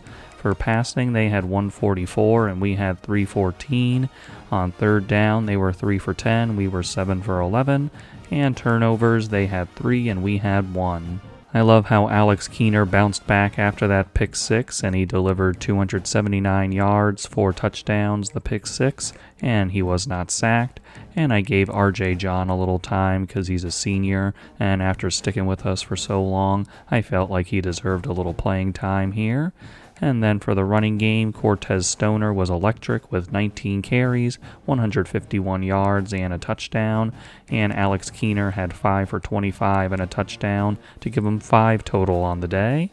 And for receiving, you had D'Angelo Lemur getting 9 for 97 and a touchdown. Tyler Robbins in his last game, 5 for 62 and a touchdown. And not to mention it was D'Angelo's last game as well. And then for our guy Cornell Cleveland, he had 4 for 60 in his last game. And Chad Babineau, 3 for 41. And Frank Kenoy, 3 for 33 and a touchdown. Cortez Stoner, 3 for 21 and a touchdown. Forgot to mention it was his last game as well, so a lot of guys just graduating or going on to the NFL, but a lot of great talented guys making their marks in this national championship. It felt like our defense took their last performance against USC personally, as this time around we really shut them down after giving up a lot of yards to them last time. And Deion Carney had 11 tackles to lead us. And then for sacks, we had 2 from Mitchell Curl, 1 each from Brian Stitzer and Doug Boss. And then on interceptions, we got 3. Deion Carney got 1, as well as Kurt Stat and Victor Lacumbo. Markel Komar also hit his only attempt of the day for a 30-yarder. Cortez Stoner was the offensive player of the game in the national championship. Even though we are in celebration mode after another national championship, I just have to share my frustration here with this championship contender grade. At some point it went down to a B, even though we won the Big Ten championship and had this playoff run, eventually getting a national championship. I just don't understand it, and you can see all the players that are at risk of transferring now because of it. It just makes absolutely no sense whatsoever. For our season stat leaders, you have Alex Keener with 4,872 yards, 56 touchdowns, and 9 interceptions. In the running game, you had Cortez Stoner with 204 carries, 1,506 yards, and 21 touchdowns, a very fine season for him. Alex Keener had 100 carries, 625 yards, and 16 touchdowns. Then for the receiving game, you had Tyler Robbins getting 115 catches, 1,289 yards, and 11 touchdowns. D'Angelo Lemur getting 117 catches, 1,244 yards, and 18 touchdowns. And then Cornell Cleveland, 64 catches, 731 yards, and 8 touchdowns. Chad Babineau, 52 catches, 509 yards, and 4 touchdowns. And Cortez Stoner out of the backfield, 39 catches, 461 yards, and 6 touchdowns. Deion Carney was our only guy to get over 100 tackles this year with 110, and he also had 16 for a loss. And for other TFL leaders, we got 23 from Doug Boss, 22 from Eric Filani, 21 from Mitchell Curl, and 20 from Brian Stitzer. On the sack side, we had 15 from Doug Boss, 11.5 from Brian Stitzer, and 11 from Mitchell Curl. For interceptions, our leader was Deion Carney. Got a lot of those at the beginning of the year, but still ended up leading us. Then for 5, we had Kurt Stat getting those, 4 interceptions by Jose Homer, and 3 each for Cesar Juravicius, Derek Sims, and Larry Morrison. And then for our defensive touchdowns, we had 2 from Derek Sims, 1 from Jose Homer, and another from Tayshaun Whipple. And then for pass deflections, our leader was Jose Homer. He had 11 on the year. And then for forced fumbles, we had 2 from Eric Filani, then 1 each for Tracy Malden, Doug Boss, Denzel Brink, and Brian Stitzer. Then recoveries, we had one from Kurt Stat and another from Caesar Juravicius. And then we had any blocks? No blocks this year, but we did have a couple of three safeties actually. Eric Filani getting one, Brian Stitzer, and Mitchell Curl. Markel Komar had 22 of 26 on field goals with a field goal percentage of 84, and his long was 59. For his career, Cortez Stoner finished with 277 carries, 1,923 yards, and 24 touchdowns on the ground. Then going over to our receivers, you had Chad Babineau was a transfer, so we won't really go over him. But D'Angelo Lemur leaves us with 239 catches, 2,518 yards, and 36 touchdowns. Tyler Robbins with 203, 1,795, and 19 touchdowns. And then down here we got Cortez Stoner, 45 catches, 504 yards, and 7 touchdowns for his career. Dion Carney finished his career with 217 tackles, 25 for a loss, and 1.5 sacks to go with 7 interceptions. And then he also added 11 pass deflections for his career. Doug Boss was one of those rare guys who ended up making an impact in his career early and often, as he finished with 73 TFLs, 46.5 sacks, and then going down the line he had a defensive touchdown. He also had 6 pass deflections, and for forced fumbles he had 5 and he recovered 3. And then all the way at the end here he did record a safety with us. We have 13 guys looking to potentially leave the program, and Sean Badgen is not a surprise. He's a projected round 1 pick, but everybody else we're going to see if we can try to get him back, and you can see that championship contender grade really kind of screwed us up with a bunch of guys, so we'll see how it works out here in this players leaving stage. And we're going to start here with Tracy Malden. He's a projected round 7 guy, so maybe we can get him back to try to get him higher in the draft. And it has failed, so I'm just going to keep on going. Derek Sims, the free safety, and he has decided to stay, thankfully. Then Stanley Turner for playing time, not a surprise, and he's looking to probably leave. Then Frank Spillman for championship contender. He has also decided to leave. We got Miles Stitzer, he's not staying. Then you got John Callaway, and he has decided to stay, so that gives us a refund so we can try on some other guys. And then Cordell Canady, the wide receiver, and he has decided to leave. Then you got Taj G, a free safety, and he has decided to leave. And then you got some playing time guys, not really a surprise here. These are pretty much 5-star guys that didn't really get on the field, so that's always going to be the risk you run with those guys. So for JP Bridges, he has decided to stay. That's very nice. Then for Hugh Coates, he's a linebacker. He's decided to leave. Then Freddie Rahman, the wide receiver, he has decided to leave. And then you got David Rawlings, a halfback, and he has decided to leave. So now we got 4 persuasions left to see what we can do. I had to take a moment to see who I wanted to try and convince to come back now with these extra persuasions and extra attempts at guys. So I think I'm going to try Tracy Malden here, the cornerback, and he has decided to leave, so that's a little disappointing. Then we got our guy Frank Spillman here, an outside linebacker, and he has also decided to leave, so not good so far. And then we're going to try Cordell Canady, a wide receiver. He's decided to stay. That's really good. I was really focused on the elite guys, and he's an elite wide receiver, so that's very helpful. And we also got that persuasion back, so that's good. Then let's see, we got some more guys. We got Hugh Coates, we got Freddie Rahman, or we got David Rawlings. So let's see if we can try to get David Rawlings back. And he's decided to stay. That's huge for us because I was looking at positions of need, and halfback is certainly one of them. If he decided to go, we'd be a little more thin at halfback, so that's really good for us. And so we got Freddie Rahman, we got Hugh Coates, we got Taj G. I'm trying to focus on a little more higher depth trait guys. You got Miles Stitzer and Frank Spillman. I think I already tried to convince him actually, so that might not work. And so let's see. I think I'm going to go down here, and I'm going to go with, let's see. I'm going to go with, it's between these two. It's between, oh, I can try both actually. So Hugh Coates is going to fail, and then Freddie Rahman is also going to fail. So it could have been worse, but could have been better as well. So I think we kind of split the difference here, but a little disappointed, especially with this championship contender grade thing that really cost us with that whole stupid bug, but it is what it is. The frustrating thing about this championship contender grade that I'm just going to keep on harping on because I'm just so very frustrated, especially after that players leaving stage and we're here in that B range, and you look at the team that's right above the B range and the B plus range, you got Ohio State. So okay, let's compare the numbers then, shall we? We're ranked number 1, so that's part of it, and then that blue chip ratio where you got to have 4 and 5 stars making up a lot of your roster, that value's at 93% for us. So we scroll up for Ohio State, and look at that.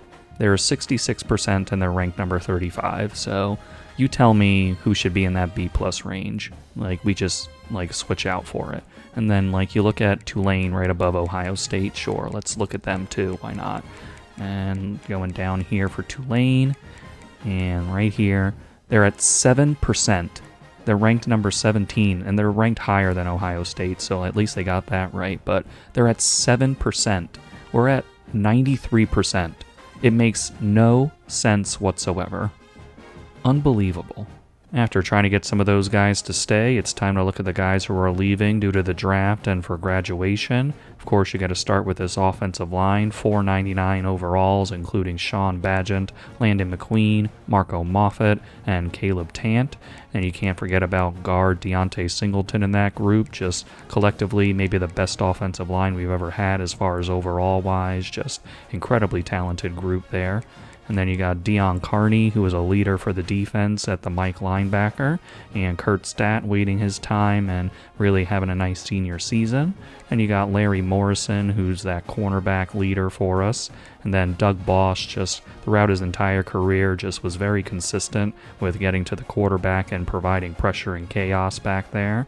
And then, of course, you got Tracy Malden. What I decided to do here was, since he's leaving for the draft, I put in his remaining skill points on him to try to get him into a higher round to try to help us there. And then Cortez Stoner really stepping up this year and winning that Doak Walker Award, very special indeed. Eric Falani, just a senior who waited and really had a nice season this year and everything. And then Victor Lacumbo out there making some sacks and plays. Tyler Robbins being our leading receiver. The little guy at 5'7", just played really big out there. And then D'Angelo Lemur, the John Mackey Award winner 2 times in a row, just continuing that tradition and being one of the most physically talented tight ends we've ever had. And then you got some other guys down here.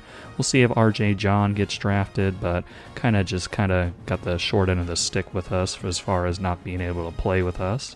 And then you got Cornell Cleveland, a wide receiver, making some explosive plays out there for us this season. And Mitchell Pearl, a great defensive end. And then Derek Sims will be coming back. That's very nice. Dalvin Tabor out there making some plays when called upon. And Chad Babineau, a transfer guy that came in, and he was very reliable out there. So this senior class will just be very dearly missed. A lot of very talented guys, and continuing the last few years where we've had senior classes having no losses and just winning national championships every year and joining the ranks of the Piranhas who have done that in the past. An amazing 17 Peteytown Piranhas have joined the ranks of the NFL, including 8 first-rounders. You got Landon McQueen there, along with Marco Moffett, Caleb Tant, and Sean Badgett. Then you got Doug Bosch joining that, Deion Carney, Kurt Stat, and Larry Morrison. Then in the second round, you got Deontay Singleton, Tracy Malden, Cortez Stoner was a third-rounder, along with Eric Falani. And you got fifth-rounders with Tyler Robbins, D'Angelo Lemur, and Victor Lacumbo. And then you got seventh-rounders with Cornell Cleveland and Carlos Mond. In the transfer portal, we got tackle Isaiah Jocelyn, who has not made a decision between us and Nebraska yet, so just putting him on a week 1 visit to see if we can spur a choice from him. Then we got some guys who try to leave us in the transfer portal that we have on our board right now, with Stanley Turner, Miles Stitzer, and Taj G. And then for the transfers that we're looking at, we got wide receiver Monty Bloom, and he's a physical route runner with 91 speed and 94 acceleration, and all his route running is very, very good, and just a guy we would love to add. Then we got another guy with Glenn Mechie. He's a little slower, but excellent route running, so could have some value for us there. Then cornerback Malik Huval. He's a bump and run guy, and you can see incredibly athletic, and he's even got his zone coverage up, which you don't really see with bump and run guys, but could be a valuable asset for us. And another cornerback with Rico Marable. He's got good athleticism, excellent change of direction, and that 88 zone coverage for a zone archetype guy. Then we got tight end Jermaine Kuma, just trying to fill out the depth chart here, and he's got good speed and acceleration and very good catching at 86. He's got that bronze 50-50. Then we got a couple of outside linebackers with Philip Gayton, and a guy we would really like to add. He's got 84 speed, 94 acceleration, 86 hit power in pursuit. He's got 87 zone coverage and a couple of abilities with gold blow up and silver hammer. And then we got Gil Reynaud. He's got decent speed and 88 pursuit and good hit power at 85 and 80 zone coverage and silver workhorse. The only thing with Gil is that we're currently not on his board, so might be a long shot for him. And that week 1 visit did the trick, as Isaiah Jocelyn has chosen us over Nebraska. Stanley Turner is now in first place for us, but a bunch of teams are vying for his services, and we have him on a week 3 visit, and we do have his hard sell. And then for Miles Stitzer, he jumped out in the first. Taj G, he's in second place, and we got a week 3 visit, and we have his hard sell, but it's not the best hard sell in the world. And then we got our guy Monty Bloom in first place. Then Glenn Mechie, honestly, I might take him off the board because we don't have enough info for his sell, and we got those 2 Tier 5 pipelines ahead of us, so might just be a losing battle there. Then Malik Huval, he's in first place over Maryland. Got him on a week 3 visit, but only have to send the house right now because I don't feel confident about what his sell could be, so we'll just see what happens there. Then Rico Marable, which we're just in a tight battle with a bunch of teams here.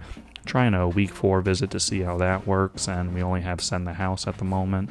And then for Jermaine Kuma, feel good about this battle. He's on a week 3 visit to boost with Stanley Turner, and we also have a hard sell for him. And then for the outside linebackers, Philip Gaytons has jumped into second place right behind Arkansas, and Gil Reynaud went from not having us on his list to first place, so love to see that for us. Our first commitment with the transfers is going to be tight end Jermaine Kuma. Here in week 3 of the transfer portal, we're feeling good where we're at right now with Stanley Turner in his top 3, and he's also got visits with Miles Stitzer and Jermaine Kuma to boost each other up, and also Monty Bloom is in that mix, and still nobody's going after him, and we love to see that. Then for Taj G, he's in first place, just barely over Miami at the moment, and we got him paired with Malik Huval and Philip Gayton on the week 3 visit, and Philip here is in a tight battle, but we're hoping the boost can really help each other. And Malik Huval, we do have his hard sell now, so we're just going to go with that. And then for our guy Rico Marable, Louisville's really gotten a big lead now, and we still have that week 4 visit, so there's still some hope for him. And we have really a guess here for the hard sell because there's multiple different options that it could be, so I just went with the best one that we have and hoping for the best. And then for Gil Reynaud, just nobody else going after him, so we love to see that. We have some commits as Stanley Turner will come back to the Peteytown Piranhas, so love to see that. And then joining Stanley will be free safety Taj G coming back to the Piranhas as well, so love to see that we can convince guys to come back to us. And then another commitment, as it's going to be Malik Huval, really boosting our cornerback room. And another one joining as will linebacker Philip Gayton will be here, and I absolutely love this guy, so very happy to see him here. Rico Marable decided to go to Louisville, but we're going to keep him on the board to try to get a little boost for Gil Reynaud in week 4 for a visit. And Monty Bloom is I just can't believe nobody's going after him, but we will take it. And Miles Stitzer is in a nice lead over Georgia right now. And with those double soft sells, we got his hard sell. And welcome back to the Peteytown Piranhas, Miles Stitzer. And then joining Miles in this final week will be wide receiver Monty Bloom. Love to see that. And then another one with our guy Gil Reynaud. In the transfer portal with these dev traits, you got Isaiah Jocelyn, who signed very late with us, and he ended up being a star dev, so it was worth the wait for him. Jermaine Kuma is a normal dev. Then we already knew Stanley is a star dev, Taj is normal, and Malik Huval is a star dev, so we'll love to see that for our transfer. Philip Gayton is Impact. Miles Stitzer is Impact, as we knew. Monty Bloom is Elite. I'm not very surprised with how high his ratings are, but love to see that for us. And then Gil Reynaud is actually a star, so I was more excited about Philip, but Gil ended up being a very good signing as well, so love to see that for us. For our recruiting class, we ended up with 5 Elite Dev players and then 8 Star Dev players, and the rest are Impact and Normal, so I feel like this was a very good class. And then for the top classes in the country, we have the Peteytown Piranhas at number 4. We got 23 guys, 4 5 stars, 18 4 stars, and a 3 star, so not the top like we usually get, but with the quality that we got with the dev traits, I'm pretty pleased. Quarterback Alex Keener just missed out on the true 99 overall club as he's a 98, but he is 99 with tactician boosts. And for his ratings, his accuracy is maxed out, and then his IQ is also maxed out. Then for his abilities, he's got gold dot and bronze mobile resistance. Halfback Tyler Cutler is a 90 overall, 92 with tactician boosts, and for him, his quickness has gotten to 95 speed and 99 acceleration, also boosted his elusiveness and his power, and with all that, he's got bronze balanced, gold armbar and safety valve, bronze head first, and silver downhill. Wide receiver Cordell Canaday is a 96 overall, 97 with tactician boosts, and for him, his quickness got maxed out at 99 speed and acceleration, and his hands got up to 91 catching, 99 spec catch, and 91 catch in traffic. His route running, everything is above a 95 here. His elusiveness just absolutely maxed out and incredible here. And then for his abilities, he's got gold sidestep, platinum double dip and takeoff, and gold shifty. Wide receiver Max Mechie is a 91 overall, 93 with tactician boosts, and his quickness was maxed out at 99 speed and acceleration. His hands are very nice at 92 catching, 97 catch in traffic, and 99 spec catch. His route running has met its cap. And then for his abilities, he's got Platinum Press Pro, Platinum Sure Hands, Silver 50-50, and Silver Cutter. Transfer wide receiver Monty Bloom is a 92 overall now, and he did that by getting his hands up to a nice place and his route running to its cap. And for his abilities, he's got Bronze Press Pro, Gold Sure Hands, and Gold Cutter. Tight end Stephen Fattencoon is an 87 overall, 90 with tactician boosts, and for his ratings, his route running went up a little bit, his hands had already met its cap, and his blocking went up a little bit. And for his abilities, he's got Silver Sure Hands and Gold Outside Shield. I was happy to retain Miles Stitzer in the transfer portal, and he has gotten himself to a 93 overall. And for his ratings, he's maxed out his pass blocking, and his run blocking is pretty solid, and his power got to its cap. And then for his abilities, he's got Platinum Pocket Shield and Quick Drop, Gold Play Action Shield, Silver Strong Grip, and Silver Wear Down. Guard Glenn Kell has reached the 99 overall club, and we got him there by getting his run blocking to its cap. His pass blocking is maxed out, and his power is also maxed out. His IQ got to 87 awareness and 99 lead block, and for his abilities, he's got Platinum and everything with Screen Enforcer, Quick Step, Option Shield, Quick Drop, and Outside Shield, and all these abilities were already Platinum heading into this offseason, so that really allowed us to get into his ratings and really boost these up a lot. Right edge Sammy Middlebrooks is a 90 overall, 93 with tactician boosts, and for him, he's got 94 power moves, and for power, he's got 97 strength and hit power. His quickness went up to 80 speed and 89 acceleration. His run stopping is pretty good with 90 tackle, and for his abilities, he's got Platinum Grip Breaker, Pocket Disruptor, and Hammer.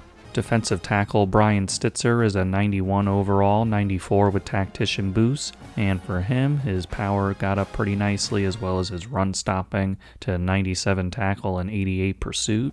His power moves are at 81 and his finesse moves are at 95, and his quickness is just absolutely freaky with 99 acceleration and 92 speed. Then for his abilities, he's got gold quick jump, platinum takedown and pocket disruptor, and silver recoup. Transfer outside linebacker Gil Reynaud is a 90 overall, and for him, his speed is at 85 speed and 87 acceleration. His pass coverage went up to 88 zone. His run stopping is pretty solid here, and we reached his cap and IQ with 90 awareness and 88 play rec. And for his abilities, he's got that silver workhorse going. Mike linebacker Ben Incognito is 92 overall, 95 with the boost, and for him, his IQ went up to 81 awareness and 77 play rec. His quickness was maxed out at 98 speed and 99 acceleration. His power went up a little bit, and his run stopping is nice at 91 tackle and 90 pursuit, and his pass coverage went up to 89 zone. And for his abilities, he's got silver wrap up and bronze blow up. Our other transfer linebacker, Philip Gayton, is a 90 overall, and for him, his quickness has been maxed out.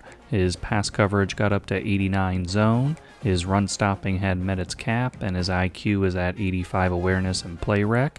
And for his abilities, he's got bronze wrap up, gold blow up, and silver hammer. Cornerback Jose Homer is another 99 overall player, and he has his man coverage to 93 man and press and 99 change of direction.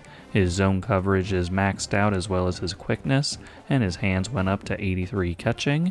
And with all of that, we got him gold knockout, platinum house call, and gold ball hawk. Tayshawn Whipple is another 99 overall cornerback, and he's gotten there with his man coverage to 89 and press to 90 and change of direction to 99. His zone coverage is at 97, play rec at 89, and awareness at 99. His quickness has also reached its cap. It's at 99 speed and 96 acceleration. He also got his hands up quite a bit, and his power and run stopping is at its cap. And then for his abilities, he's got gold jammer and blanket coverage and silver quick jump. Add another 99 player to this secondary with free safety Derek Sims, and for him, he's got his IQ to its cap at 91 awareness and play rec. His pass coverage is also at its cap with 94 zone and 93 man coverage. His quickness was maxed out already. His run support went to its cap. Then we got a power boost to him, and he got his hands up. Then for his abilities, he's got bronze wrap-up, gold knockout, and platinum blow-up. How about a fourth member of this secondary being part of the 99 overall club with Caesar Juravicius at strong safety? And we got him there by getting his max potential in zone coverage, man coverage, and quickness. And he also did some work on his hands. And for his abilities, he's got gold ball hawk, platinum house call, and he's got gold robber, and platinum knockout. Sinlau Drake is our second strong safety with a 92 overall, 93 with tactician boost, and for him, his zone coverage is at 94 with 85 awareness and 88 play rec, and his man coverage is at 85 with 99 change of direction, and his quickness was maxed out, and for his abilities, he's got the bronze house call. Looking back at the season that was for the Peteytown Piranhas, just another incredible one for us as we went undefeated and got that national championship. And we didn't really get challenged a whole lot during the year, but that Big Ten championship game being an exception to the rule, but we were able to handle our business there and extend our streak in that Big Ten championship, as well as our regular season winning streak staying alive, and that's just incredible how long that's been going on. But very happy with the Piranhas there, and now we have matched ourselves with 6 straight national championships, and next year we try to surpass ourselves and go to unprecedented territory with 7 straight national championships, which is just an incredible feat if we can get it done, but of course we got to put the work in to do that. I'll see you guys in the next video.